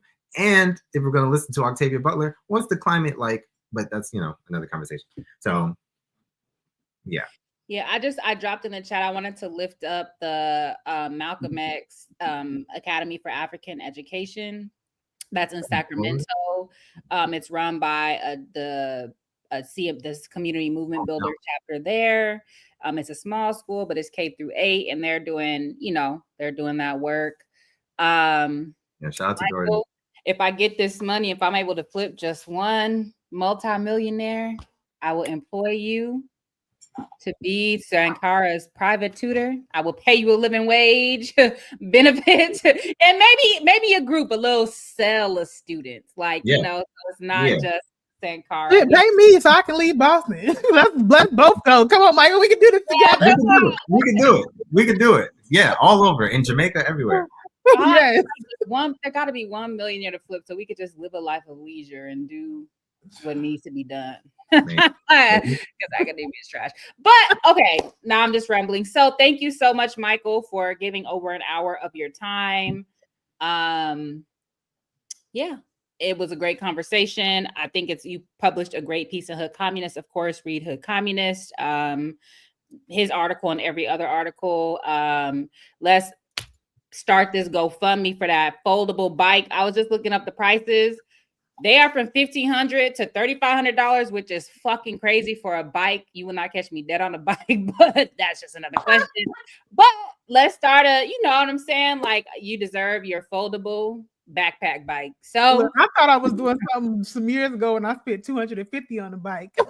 Like, I will say my actual ask is that people, I'm sorry, series on the educational history of certain figures in the Black Teacher Archives, where I think we're going to be collabing in the near future. So I'm going to be looking to organizers and scholars who talk specifically about who have analysis of Black education and the history of Black education. So please come email me or talk to me. It's at Find Your Rhythm on Instagram. You know, I check the DMs and stuff, not on there too much.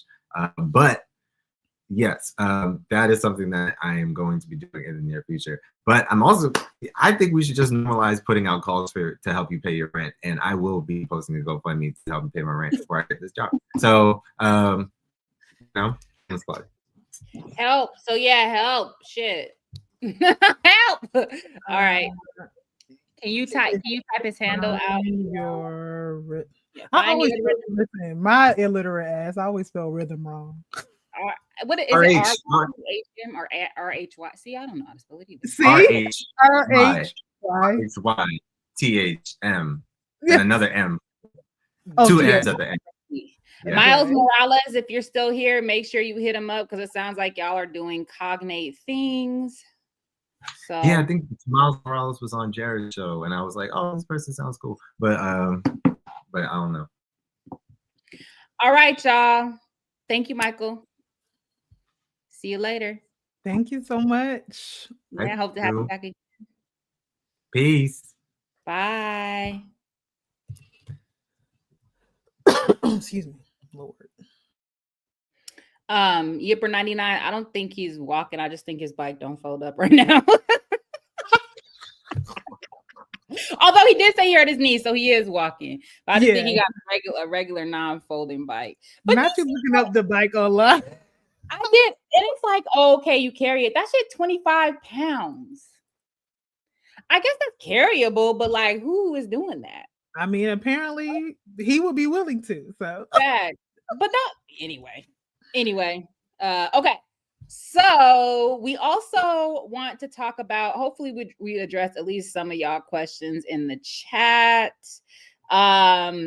We also International Women's Day is coming up in 2 days. It's on Saturday. So we also wanted to talk, just think through International Women's Day and acknowledge that because, you know, as much as we acknowledge these capitalist, imperialist, white supremacist holidays, we also need to lift up our Black and radical moments of commemoration like Black August, May 5th, which is Karl Marx's birthday, May 16th, which is my birthday. I'm just kidding about the last one, but these other things.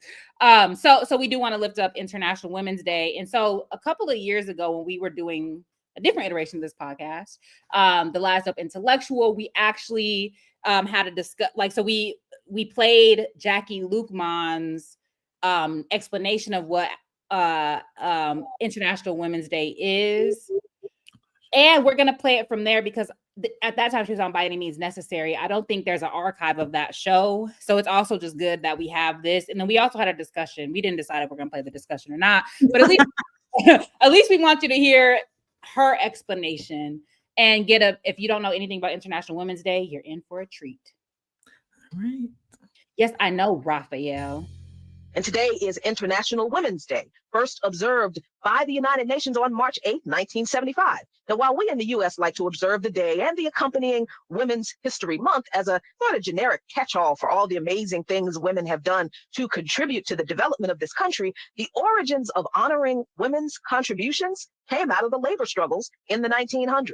In 1909, the Socialist Party of America, that's right, the Socialists, designated February 28th to honor the 1908 garment worker strike in New York, where women protested against unfair working conditions. Then in 1909, the Socialist Party of America issued a declaration that the first National Women's Day be observed in the U.S. on that same day. Then, at the Second International Conference of Working Women, held in Copenhagen, Denmark in 1910, the first was held in Stuttgart, Germany in 1907, Clara Zetkin, the leader of the Women's Office for the Social Democratic Party in Germany, proposed that every year in every country, there should be a celebration on the same day, a Women's Day, to press for the demands for women's rights to work, vote, be trained, to hold public office, and to end discrimination. The proposal was approved, and International Women's Day was established and recognized for the first time on March 19th the next year in Austria, Denmark, Germany, and Switzerland. More than 1 million women and men attended IWD rallies around the world, but there was little to no recognition in the US until the horrific Triangle Shirtwaist Factory fire in 1911 that cost the lives of 146 Jewish and Italian immigrant women. The acquittal of the owners of the factory, known for their anti-union positions and activities, sparked organizing among and for women workers across racial and ethnic lines in the U.S., which resulted in many of the fire safety laws we still implement in the workplace today. And women continued to engage in the struggle for workers' rights, playing a significant role in the 1912 Bread and Roses strike in Lawrence, Massachusetts. Thousands of mostly female workers engaged in a lengthy, well-organized, and successful walkout, standing firm against an entrenched group of mill owners and their hundreds of militia and police. Workers maintained soup kitchens and nurseries for children. Meetings were simultaneously translated into nearly 30 languages, and representatives from every nationality formed a 50-person strike leadership group. Then in 1917, Russian women began a strike for bread and peace in response to the death of over 2 million Russian soldiers in World War I and for the fight for Russian women to vote, which they ultimately won after 4 days of strikes when the Russian Tsar abdicated and the provisional government granted Russian women their right to vote. The date the women's strike commenced was Sunday, February 23rd on the Julian calendar, then in use in Russia. But this day on the Gregorian calendar in use everywhere else was March 8th. And that is how we get to today's International Women's Day observation. So International Women's Day is not just about recognizing women's history. It is literally about declaring that a woman's place in history is in the labor struggle. Follow Lukman Nation on patreon.com/LukmanNation for lots of great content. All right, y'all. So Jackie gave us a good rundown of how International Women's Day. You're muted. I was just saying, you said play it or don't play it. Don't play it. I don't feel like hear my bloviating. Listen, that's why I was like, I don't like listening to myself talk. Any hooser, it's funny. You have the same haircut then. I've had the same haircut since I cut my hair. Oh, it's just at times it grows out and I don't get it cut as frequently, but yeah, my hair, y'all know, changes all the time. Any hooser. So that was a primer of International Women's Day. So initially we wanted to, Layla had pulled up this excellent chapter from the new, what is it? Andre Blouin? How do you say it? Yeah, I think it's in my book bag because I was reading it on the train. Andre Blouin, Black Passionaria. It's called My Country, My Africa. But I think we decided that maybe we'll do like a book club type show. Yeah. And actually, so if folks are interested in reading that in the future, My Country, My Africa, Andre Blouin's autobiography, just a new edition just came out with Verso Books. They have been out of print for a very long time in January of this year. I would recommend getting that, and we can put a date on the calendar when we will actually like dedicate an actual show to that book, because I think it's really worth reading through together. Yeah, so instead of reading that particular chapter, what we are going to read is this document from, it is called, from the, what is it, the not the October Club, what is it called? I don't know why I can't remember the name. Anyway, the one that Harry Haywood founded, I'm gonna find it in a second when I pull up the document. But basically, it is a pamphlet, or like I don't know what it is, maybe a position paper that is about the Black women who are in the October League, and the women who are in the Black women who are in that organization, talking about the role of Black women and why they want to start a separate Black women's kind of like organization. So that is what we're going to read through. It's really good. I'm trying to find it. Didn't I send it to you, Layla? It's on the screen. Yeah, you did send it to me, but it's also in the drive, in the shared drive. So just because somebody asked in the comments, yes. So there is a PDF of Andre Blouin's book in our shared drive. This document itself also is in the shared drive. So yes, you can find it there. I'll drop the link again, just in case people need it. Yeah, sorry, y'all. My brain is a little fried as per usual. But okay, so the piece that we're going to read obviously is called Black Women's Liberation is a Part of Black People's Liberation.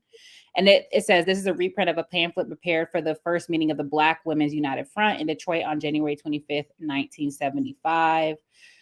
So this particular iteration of it was circulated by the October League.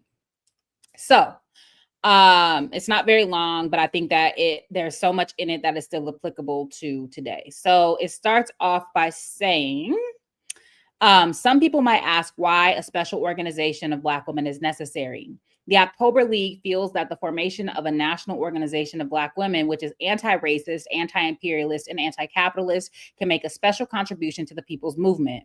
Some people have said that it is divisive to bring up the special problems that Black women face, that this should wait until after liberation. However, the organization of Black women is a necessary part of the general Black liberation struggle. It serves to strengthen it. So even just there, right? So this, we're still having this fucking debate, right? About so-called id poll, right? And the, our white friends on the left, as Joe Horn calls them, having this constant critique about so-called identity politics, not identity reductionism, but clearly this is something that is ongoing, and clearly it has been historically demonstrated that having a particular analysis that emanates from the material conditions of particular groups is something that helps the broader struggle more broadly. Do you want to read the next part, Layla? Yep. 400 years of triple oppression. Starting with slavery, a system where a tiny handful not only owned the land, but the slaves themselves, Black women were treated like animals. We worked in the fields alongside our Black men. We were used as breeders for profit and as domestic labor for the white slave masters' homes. Sexual exploitation and abuse by the slave master was a routine practice. While they would sell off our children before our very eyes, we would try to keep our families together under this hell. The horror of the plantation is now the horror of the ghetto, just in another form. We still remain victims of imperialism. A tiny class of bloodsuckers still control the government, as well as the factories and banks. The imperialists run things according to their own greed and for profit. They oppress people around the world. Okay. We face triple oppression because of race, sex, and class. Black women have been forced into the lowest paid jobs and more often into no jobs at all. The vast majority of Black working women are in unorganized job situations. We have deliberately been forced onto the welfare rolls, denied childcare and medical treatment. When layoffs hit, along with Black men, other minorities, and women, we are first to go. We have been the target of systematic genocide.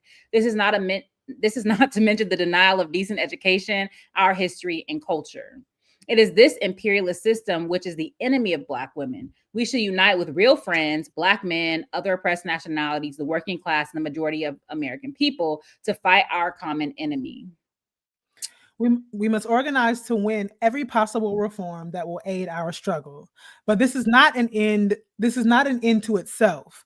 Only a complete overthrow of this system can bring any fundamental solution to our problem as Black women. We think that a socialist system where exploitation and oppression is done away with, a system run by the vast majority of working people, is approaching. Socialism will mean self-determination for nations and full equality for women. So that part I think is important too. Like this part about struggling for all reform, like struggling for reforms. Mm-hmm. But that this is a means, not an end. And so again, this is another debate I think that comes up about, and then there's like the non-reformist reforms and blah, blah, blah. But it's like, we do need to do the things that stop the bleeding for our people, right? Mm. That create better conditions of struggle. Mm. But that's not the objective. Exactly. The objective is to overthrow the system itself. So, so a new organization of Black women should be broadly based. Its starting point should be the day-to-day problems facing Black women. As we struggle, education should be done about who is the enemy. One of the main topics that sisters are concerned about today are the attacks on our families. Many Black women work 2 full-time jobs and are sole supporters of their families. This is because of wars like Vietnam, the imprisonment of thousands of Black men by this unjust system, and problems such as dope that plague our communities. In order to qualify for AFDC payments, a mother must prove that no man lives in her house. This is proof enough that the ruling class is out to break up our families. So what do you think about this?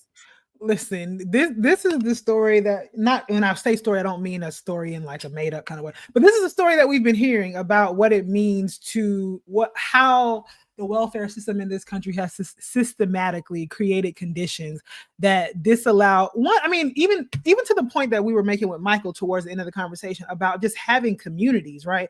Because, what was the specific example she had there? So no man lives in the house, right? But then even beyond the no man lives in the house, right? So if you have a child that has committed some kind of petty theft or robbery, and they've been convicted of anything, and then them living in that house also jeopardizes your ability to maintain funding for your basic life stuff. And so then it creates a system whereby we see our kinfolk, our community members as disposable because it disallows us access to the meager crumbs that the system is giving us, right? And so thinking about what it means to be able to actually, crowdsource our own resources to actually exist as a community, rather than, and this is not like when I make this kind of assessment of like the welfare state, this is not about personal attacks of people who need that in order to live, right? But being able to get away from it also enables us to be able to form other types of community that I think these specific types of things are designed to discourage us from having. Yeah, I mean, because you cannot be self-determining on state assistance as it is currently constituted. The state owes us everything. It's our fucking money. Like, let's be clear about that. But the way that they discipline and punish people for living in the system that they created is by making it carceral, rooted in punishment, rooted in humiliation and shame and guilt, and through this, destroying the family. And of course, as mass incarceration increases and targets women more and more, whole sort of segments, whole families become ineligible for the so-called benefits anyway. Okay, you want to read the attacks? What are some ways in which these attacks come down? Living standards, high food and clothing prices, as well as utilities and rent. Unemployment and layoffs, forced slave labor programs started by the welfare departments with no minimum wages or protections, cutbacks in food stamps and welfare checks.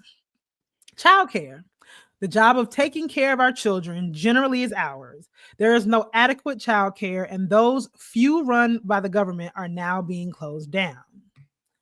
And I was going to just say, just these two basic things, right? And this is what many of us are facing right now. Like, as all this stuff is happening, with who knows what's going to happen with Black studies, with women's studies, and these are the fields in which we are, CBS and I are currently employed. I jokingly asked my dad, I was like, are you ready for me to come back home if I need to? And he was like, we'll do what we have to do. And I will say that, again, having an ideological understanding of the way this country works and acknowledging that having to move back in with one's parents, having to live in a communal environment with one's friends or whatever in order to be able to spread resources, like being able to do that without the without the shame, without the, kind of attacks about sort of personal failures, and understanding that these are not personal failures, I think it is really critically important, I think, to maintaining our morale in terms of being able to keep up resistance, right?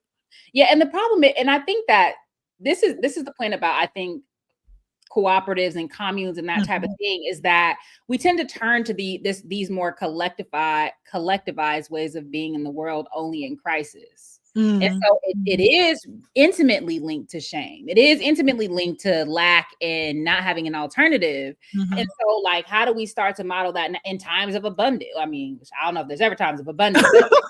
for example, I'm doing less precarity, times of less precarity. Right. And me and Layla talk all the time about trying to get in the same place and buying a 2-story place where we can like live collectively, because she is my child's godmother, because we want to be able to have like a community house that people can feel free to come to, and et cetera, not because we can't afford the rent. Right. Mm-hmm. And so I think that these things are really important. But my contradictions are there, because I'm like, I'm too old to have a fucking roommate. Like, the idea of living with a stranger is crazy to like. I just like Tonka was a stranger 2 years ago.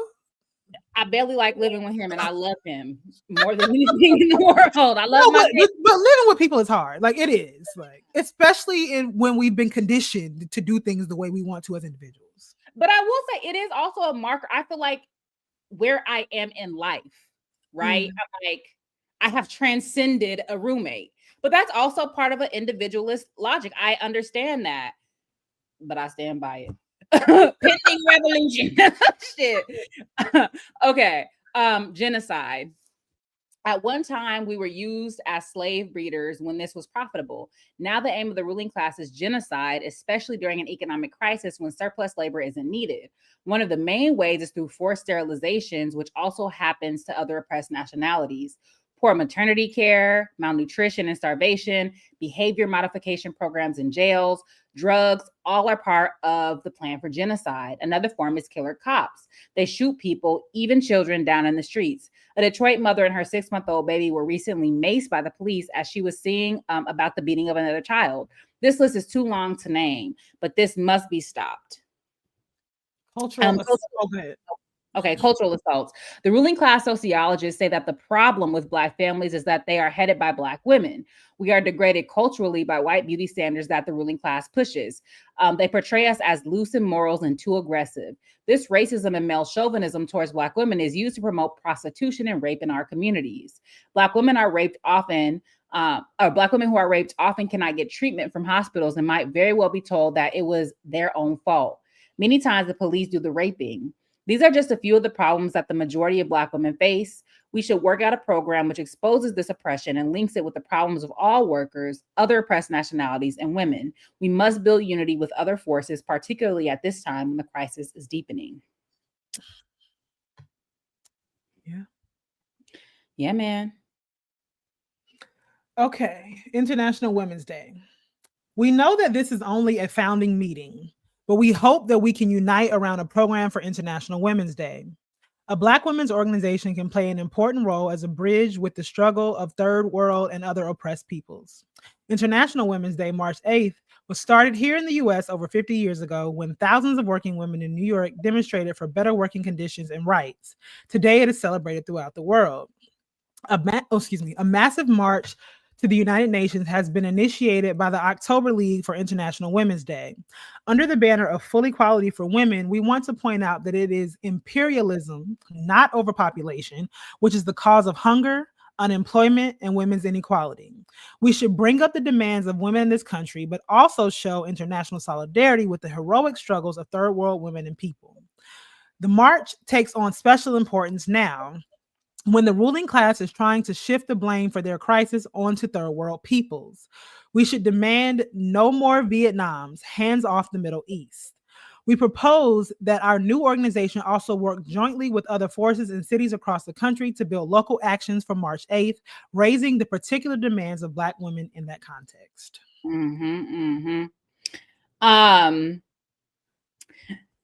This could have been written, like, if you replace Vietnam with Iraq or with Gaza or with any number of the other wars, like, this really could have been written yesterday or, a few years ago. So it's as they say, like, history doesn't repeat itself, but it rhymes. But that also, I'm sorry, just points to such a failure of the left in this country. And all of us are implicated, right? Because, we can critique fascism and liberalism all we want, but it's not even like, I understand like state repression and all the things that undermine a radical or a revolutionary project. But at the same time, we haven't even made it inevitable for the people, even ethically, right? Even in terms of ideology, even in terms of, just on that basic level, which is why we say, we're currently in like the battle of ideas. But yeah. So structure. We would like to make the following proposals. We build a national organization of Black women. It should be broadly based in a mass organization. We should have membership in as individuals with minimal dues. We should be anti-racist, anti-imperialist, and anti-capitalist. Different people will have different levels of understanding or different ideas about what that means, but all women involved in struggles against the imperialist system should be welcomed. It should be a united front organization. This means that women from all classes and walks of life, it's cut off, but probably should be included, including workers, welfare mothers, etc. But we should concentrate our efforts on the majority, who are poor and working class Black women. It is these women who should be playing a leading role. We should elect a national steering committee. We should set up chapters at a local level and regional meetings where possible. Membership should be open to all Black women who follow our program and build the organization. Black men and other third world women should be able to attend our meetings as observers, except when deemed necessary to exclude them for specific reasons or for a specific purpose. We should publish a national newsletter for exchange of information and views. And the conclusion. A new organization of Black women can greatly strengthen the Black liberation movement by bringing in thousands more sisters into the struggle for rights and self-determination. Black women make up half of the Black United Front. It can also be a training ground for more Black women leaders. This will also help strengthen the workers and women's movements. Too often, the women's movement is viewed narrowly. Wherever women are fighting oppression, they are part of the women's movement against imperialism. Whether she be Black or white, whether she be a Black or white striker at Oneida Mills in South Carolina, a Puerto Rican sister fighting for independence, or a Chicana fighting deportations, they are all part of the women's movement. By clearly speaking to special demands for Black women, we can fight against racist, anti-family, and feminist ideas, which still have a strong influence in sections of the women's movement today. As members of the October League, we take great pride in being part of this historic event. This conference is a great step forward for the revolutionary liberation of the people.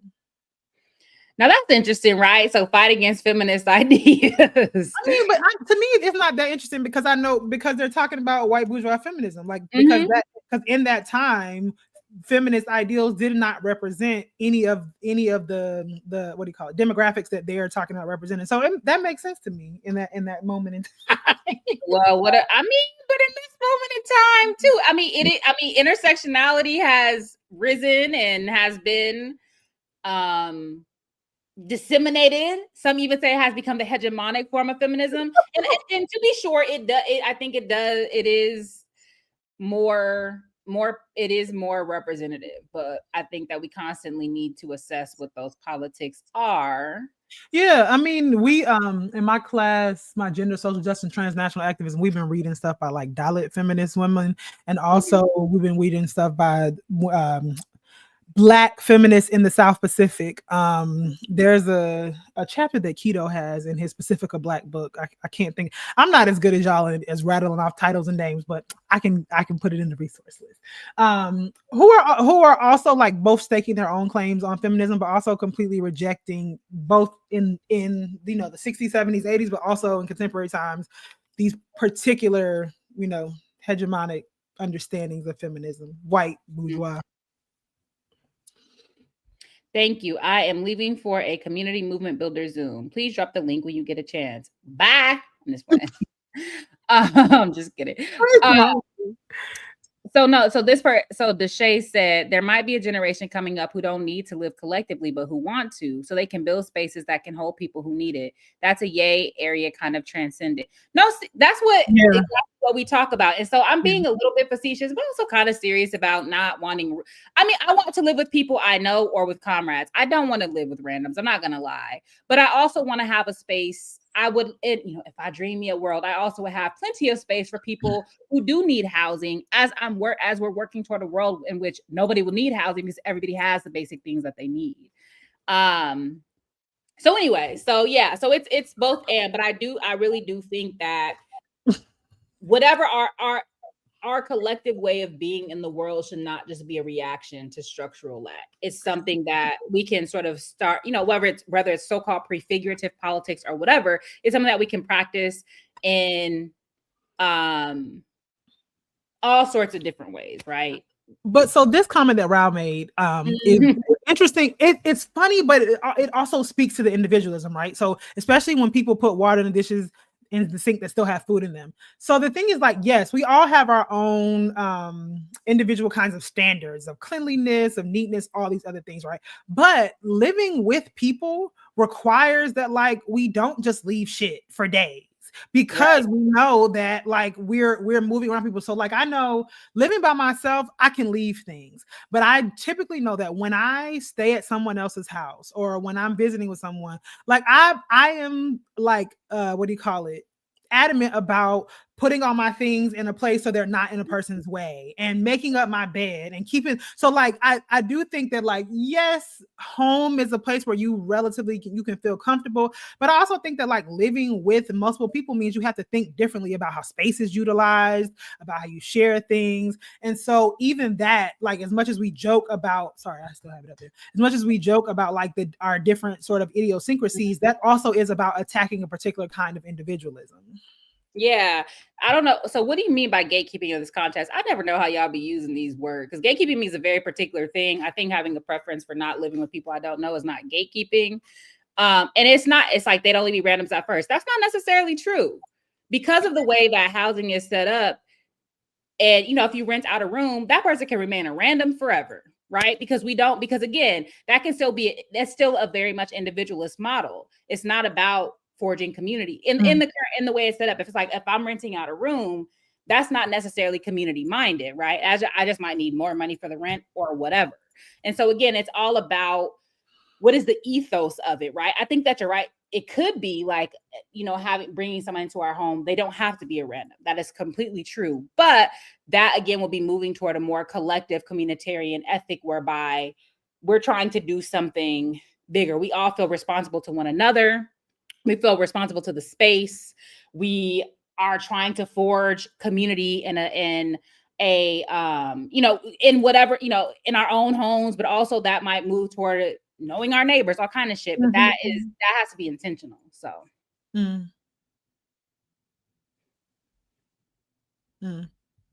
I don't know what this. Yeah. So what does this say? Yeah. More consideration of others takes a lot of effort that people can't always do with everything else they're dealing with. So to each according to their needs. I don't know if that means just need practice or in practice. Yeah. I don't disagree with that. It sounded like cliquey.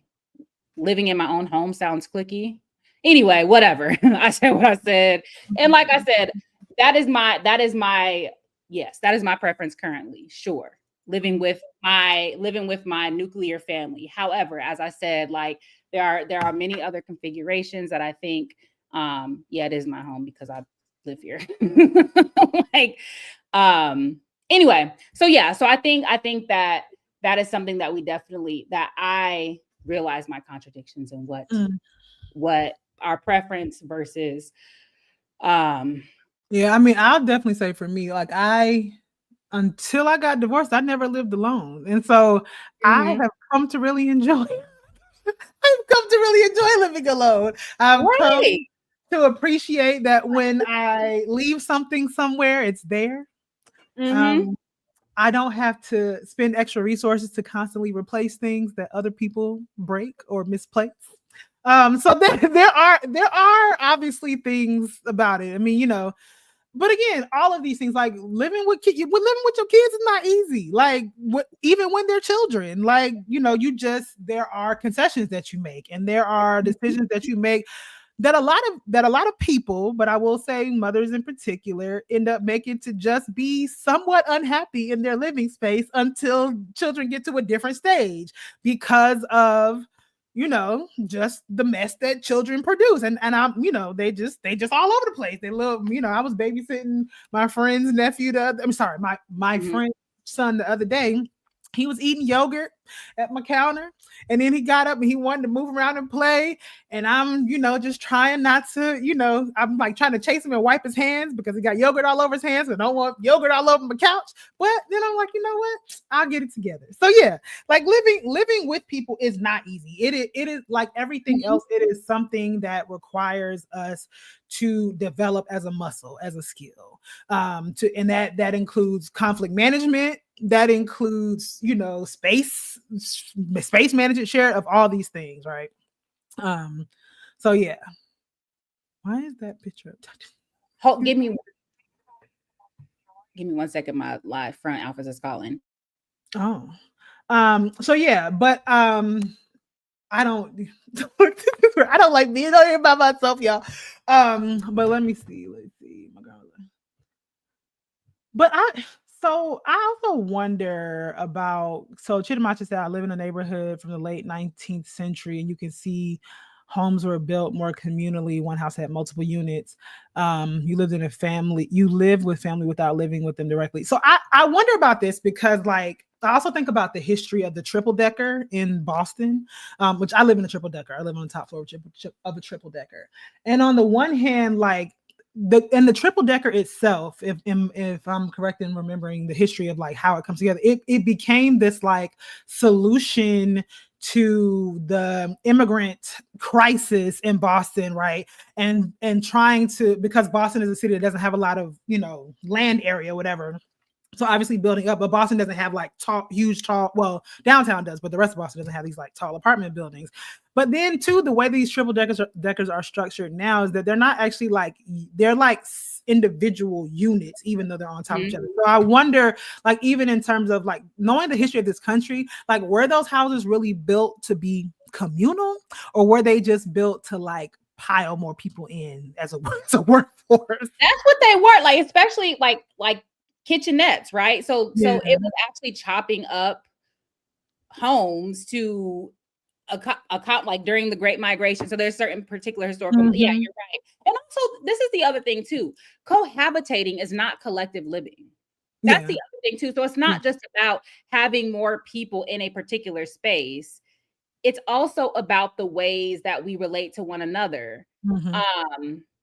And so, yeah, and see this whole thing. I mean, you talking about gatekeeping, like being women only. We would really have to think about that, right? Because part of the reason why, and that's why I'm having three thoughts at once. One is that when we think about homelessness in this country, it is overwhelmingly Black men, right, who are on streets. I think Black women have disguised homelessness whereby they might be like living with family members, couch surfing, etc.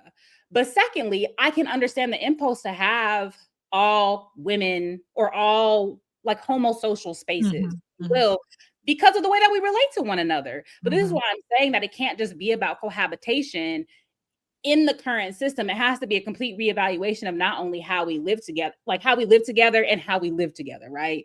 Like both physically and in terms of our social relations. So yes, and so to answer your question, like, Mr. Sean said, do you think we need to be re-socialized to anticipate and understand this dynamic? Absolutely. Yeah. And so, yeah, so we can, acknowledge the contradictions as it was said. Well, I think that I did not say I wanted to only live with friends. I said live with people that I know and people that are in my community. So anyway, so everybody has these contradictions, and one's preferences are what they are. But I think acknowledging how they're entrapped in the status quo is important. Working towards something different, but also, yeah, everybody acknowledging what their contradictions are is important. Yeah, and I mean, like you said, in terms of being re-socialized, I think it makes complete sense when the vast majority of us have been socialized as capitalist liberal individuals Mhm. who have all different. I think it makes complete sense to think about what would you say, screening who would live with you or not Hello? based on values. And so the saying you want to live with comrades, friends, or whatever is saying that, like, I have a already established set of people who I believe, at least to some degree, share my values. And so those are people who I would be willing to share my what do you call it, my home space with, right? Mhm. And so, yeah, in a world where people have better shared values, perhaps people that we do not know at all might be real prospects for immediate moving in. That doesn't mean that we don't get to know people and create Right. more and more expansive ways of living communally. But I don't think that it's I don't think it's cliquey. I don't think it's I don't think that poses the contradiction that I think is being raised, because there are so many other things to contend with in terms of what it means to live with other people. Right. And also, I have a young child. Yeah, that's also what I'm thinking about. Know my child, who love my child, and who want, who that's important to me, and and if I live with people, I want them to be part in some degree to collectively raising my child. Right. I don't want to that's important if we're living collectively. And so I think that all of those things and all of that starts with people, right. And people who you're familiar with. So again, yeah, I don't think it's being cliquey, but I think that point Mr. Sean is making is important about, I've noticed there's a lot less tolerance for males who are impoverished or lack resources, that the discourse regarding them is patriarchal and savage. And I think that this is really difficult because on the one hand, we do know about the reality, we do know about the realities of intracommunal violence, gendered.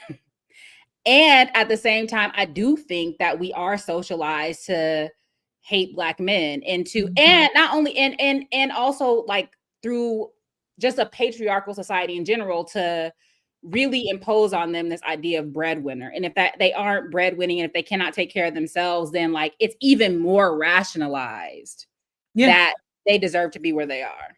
But also the ways that they impose, that they take that up too on themselves. And so when you say that it's patriarchal, it is patriarchal. It is patriarchal in that the way in that there is, I think I agree with Sharice, there is a particular way that we're socialized to not think about men's problems in a certain way, but it's also patriarchal in the way that men are socialized to take up space in a certain kind of way and are socialized to believe that they're entitled to existing in a space in a particular kind of way, because certainly not all. I come from a household where my father cleaned very much, but there are many men who still think that the domestic responsibilities are women's responsibilities. And so when we're thinking about what it means to live communally, living communally means everyone contributes to the things that require us, that allow us to live. So that means food making, that means cleaning, that means washing clothes, that means all of these things. And so I think some of there is the particular kinds of threats of sexual violence, all those kinds of things too, because patriarchy also conditions men to think that they are entitled to women's bodies. And again, not all men, so that I even need to say that, but these are norms that have to be socialized out of us in order for us to be able to live communally, safely, and productively.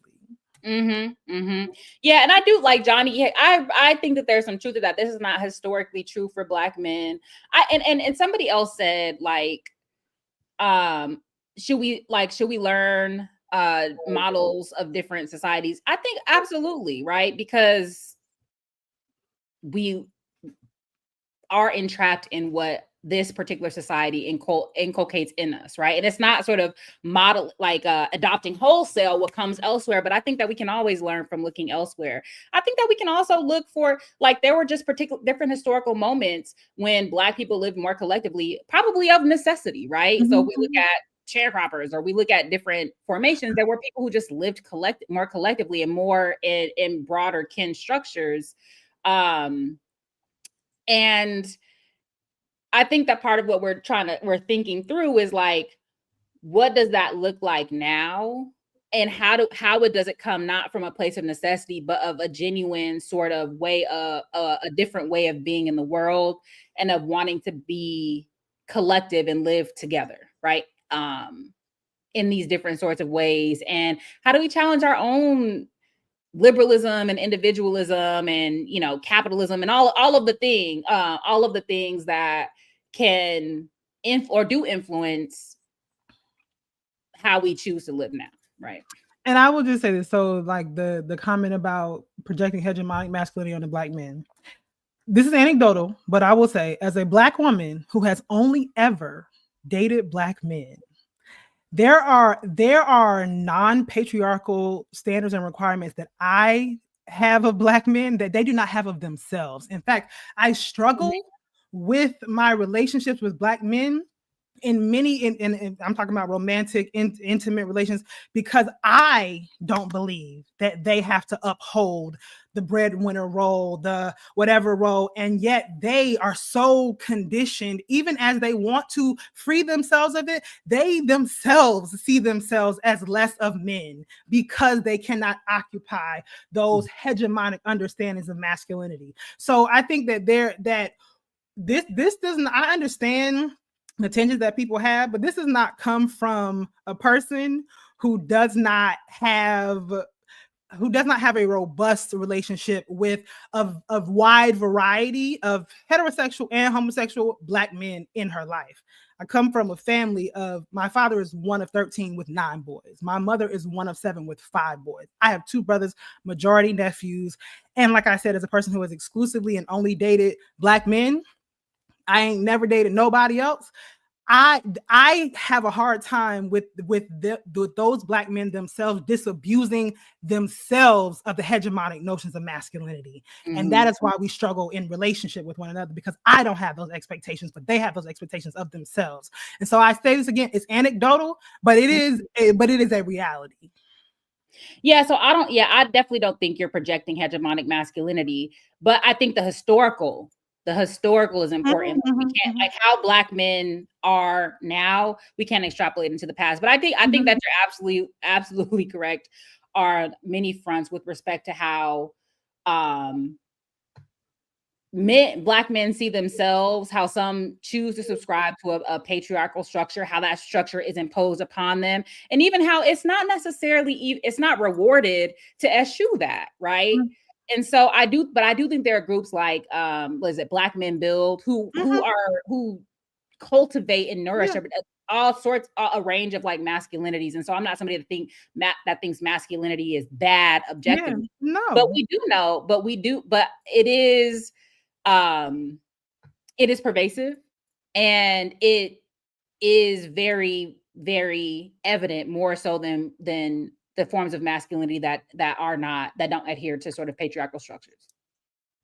It is more evident. I don't know, whatever. I'm not a man. I can't tell you how, whatever. But it is more striking. So maybe it stands out more.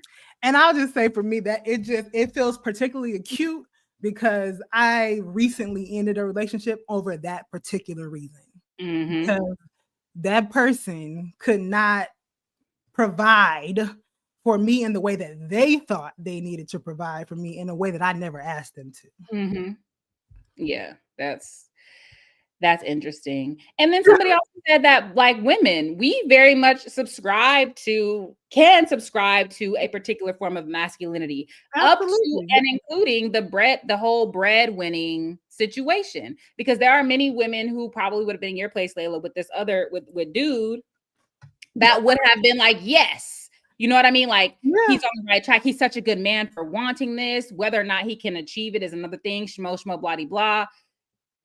And so this is something that that's what makes it systemic, right? That's what makes us acculturated into these ideas. So Mr. Sean says, it is endemic in us, and I think it dovetails that discourse from Dr. Curry. It's the assertion of Black male personhood in the patriarchal society as a frame. We are trapped in vast majority of times. Absolutely. Absolutely.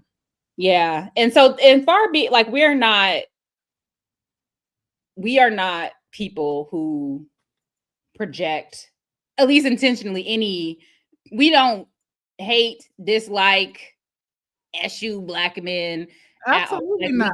That's not. And so, I am deeply loved by a wide variety of Black men. And that's not a place that we are speaking from, even if, and not even if, anecdotally think shit is what it is, but like that is definitely not what the tenor of our channel is. We are just, we black. Nor my feminism. And I know CBS and I have different positions on feminism, but even for me, even like that, though, my understandings and articulations of feminism are not ones that see Black men, and particularly heterosexual Black men, cis heterosexual Black men, as my enemy, because that ain't never been my experience. Never. There are several antagonists. Listen, but it's plenty of the women too, because on that subject of living with women, I have lived with some nasty ass women too that I would never want to live with again. In college, I remember leaving town for a weekend, and I just to see if my nasty ass roommate would clean the bathtub, I poured a can of soda in the bathtub just to see, and that shit was sticky as fucking still there.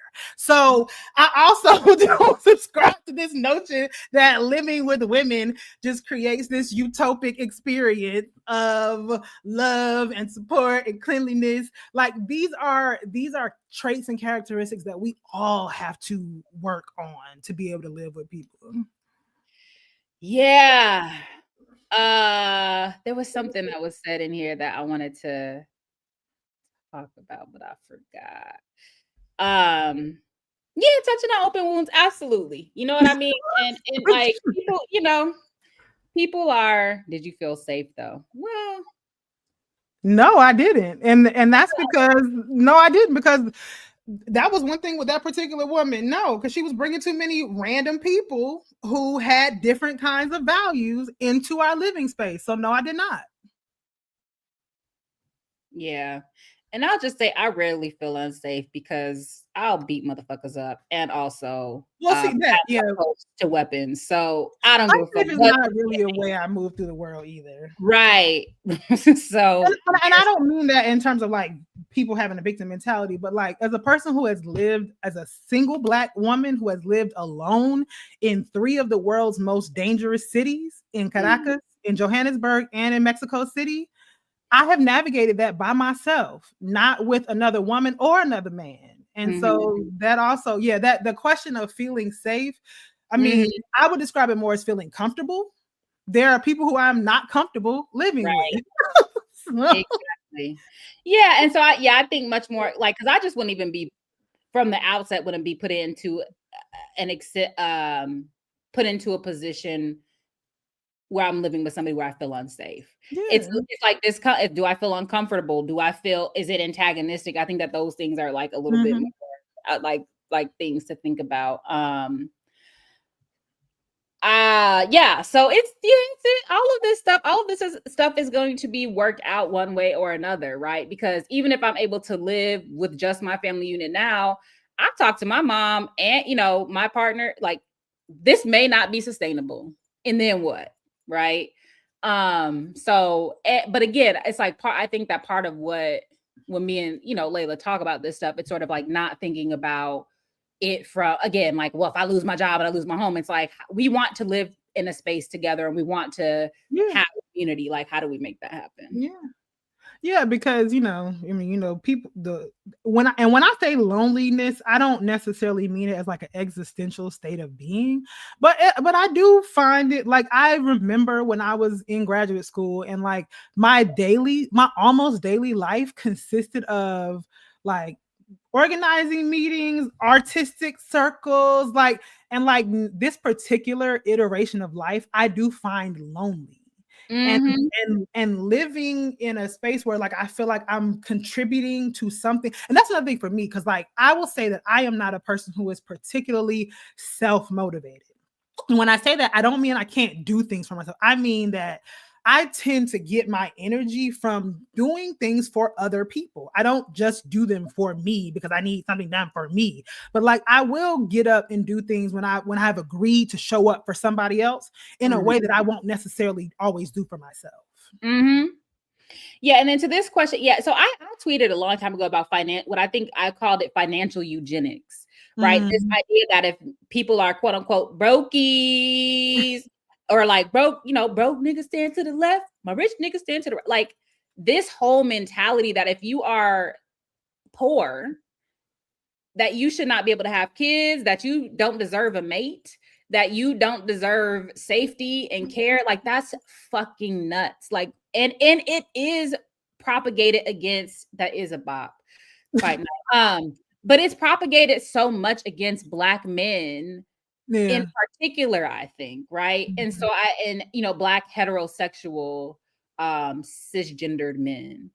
And I think that is really not good. I don't think that anybody in our community is disposable.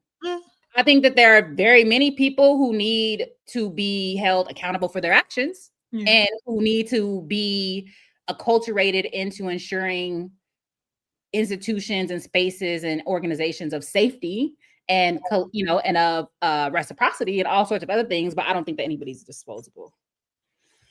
Yeah. Let's see. Yeah, the men really struggle. It's interesting, right? Men. Well, okay. So here's the thing. So there's different iterations of this. There are some men who really struggle with women being a breadwinner. Then there are other men who don't, but then they're called freeloaders. And then so it's like sometimes you can't win for losing. Like, you know what I mean? Like there has to be, I think, a more like just better. But also, I just feel like I don't know. Again, anecdotal, but from my own experiences and from the experiences that I've talked to people, the experience of vast majority of Black people in this country is that in the event that they did have two parents growing up, those parents had some kind of parity in terms of income. Like it wasn't a freeloading man, and it wasn't necessarily a breadwinning woman. It was two people sharing their income. Maybe one made a little bit more than the other, but not enough to break the bank, not enough to make no real substantial difference in life. And then people made a life based on that. So even these, like, again, yes, they are. It is not necessarily a material reality for our people, but it is something ideologically that we still struggle with because all of these things are saying, I'm not a man if I'm not this, and I'm not a woman if I'm not this. Yet that is not the vast majority of our reality. Like, it's just not. And so there's also a dissonance there. Yeah, and then there's all sorts of other things that like go into it, like people feeling like wanting to be cared for. The only like reference of being cared for is somebody caring for you financially. Yeah. Right. And we all fucked up. Yeah, because people really do need other more robust ways of thinking about care. Again, just personally, anecdotally, that person I was in a relationship with, like I told him from day one, like, bro, I don't need you to pay my bills. I don't even necessarily need you to think that the only way that we can have fun is you taking me out on a date. But actually, what I do need you to do is, like, my life gets hectic. I have all kinds of stressors. I need you to show up for me and be a sounding board. I need you to help me strategize. I need you to help be a place where I can escape from some of that stuff sometimes. And that doesn't necessarily mean through gifts or material things. It can mean that, but even gifts don't necessarily have to be gifts that break the bank. Gifts are thoughtful things that make you understand that I'm thinking about who you are as a person and things that you need and things that might take a little stress off of you. But yet people's ideas about what it means to care for, show up, and support a person are always tied to these financial expenditures rather than social ways of being with one another. You know, and then there's all kinds of shit that comes with the earning of the money. Yes. You know, so like there's people who have a breadwinner who's never fucking home. There are people who are in relationships who are single parents, married and single parents, because they have to do all of the child rearing. And so like all of these things, I think, are important. You know what I mean? And yeah, so there's, I mean, this is why I think married single parenting is fucking crazy to me. Like, if I'm gonna be alone, I'm gonna be alone. Listen. This is what I say. Like, the best gift I ever gave to myself was procreating with a man that not only wanted a child, but that wanted to be a father. And is an active, enthusiastic, great father. Like that is, and and it's like, I didn't grow up with a father. So it's also like, I love to see it. Like, I'm like, oh, this is, I love that for Sankara. I just really do. And, yeah, so I think that that's really important. And there are things that are, whatever. So, and I will say that is, I mean, I had that example, but again, seeing it again with you and Tango is also like another standard bearer for me at this point. Cause I do want to have kids, but I have made peace with the possibility of that not happening, because if I don't meet somebody that wants to do it and wants to do it with me, not just randomly it happened. No, you gotta want to do it, and you gotta want to do it in a particular kind of way. And I'm cool at this point in my big age. If I don't get to that point, it is what it is. Like, because I'm not, I am not going to be. Well, I'm not getting married again anyway, but I'm not going to be a married single parent. That's for damn sure. I mean, the good news is there might come a moment where you have to take care of Sankara full time, because we have decided that we want to go and be crazy and just go on a bender. I mean, you can have I feel much more amenable to that, knowing that she has like a good godmother and other people around that love her that could do that. Because who knows, it might come a moment where I'm like, all right, I want to try crack. What is wrong with you? You know what? I'm gonna let you have that, because you haven't had a moment like that like in the last couple seasons. You used to say stuff like that on LDI all the time. I want to let my future self do what she do. But see, I really don't mind reversing the role. See, it's even that ideology, right? That there's roles that women have, that women ought to have. And like, I don't think you meant it like that. I don't know what you meant, Jamal, but whatever. But even this idea of like that, this is reversing roles and having, that's the thing that we're just trying, like, just get it. You gotta get it. If it is that we require labor to reproduce ourselves, then all of us should be contributing to that labor. Not the rocks with smoke. Hey. Oh my God. Listen, Layla, you better be choosy. You deserve all of that. Oh, choosy is not even a concern. I'm not dating at this point. I'm focusing on this 75 medium challenge. I'm focusing on this book. I'm focusing on my students. I'm focusing on many other things. And you can trust and believe I'm on all the helmets. Okay. Having a friend like me is no cutting corners, because I'm gonna talk some shit. And like Layla, she gonna listen or not listen. Well, she gonna hear it. But whether she's gonna listen or not listen, whatever. But that's the thing, is like, I don't give a motherfucking inch, because that's my friend. Yeah. I mean, dating pool. These plants are getting my love, y'all. I got a new plant, y'all. I got a pussy willow. Just wanted to say. I'm kidding. What it like? So, okay, what's the genus and the speak, whatever? Where you know what? Honestly, I was on a date, and I was like, and they were like, "What do you want to do?" I was like, "Well, I love plants," because like we were killing time between. We went to this like concert, and then we were gonna go. We had Ethiopian food, had dinner, and then we went to the movies. But we were killing time, and I was like, well, I love the window shop for plants. So it was a Home Depot nearby where we were, and they had to use the bathroom while I was plant shopping. And so I just came across plant, and then he and I made a joke about the pussy. Well, I was like, I'm gonna get it, so I got it. He wasn't joking. He was trying to get another pussy willow. Also, I don't know if anybody's ever seen them like before they bloom, but they have these like, I don't know if this is why it's called a pussy willow or not, but they have these like little white furry balls that come out first, like when they first start to bloom before like the green comes. I don't know if there's any on there right now. I can't That see. sounds like a testy willow. I'm just playing. Let me answer this question because Johnny, I've seen it twice. All right, you're reading my book, and is the Black Belt Nation thesis still relevant? I'm of two minds about this. I do believe in the 5-state solution. I also believe that this is not our land to parcel out. I believe that this is indigenous land. I believe that any sort of sovereign nation or entity for Black people, new Africans in this land would have to be a negotiation and an agreement between Black and indigenous folks.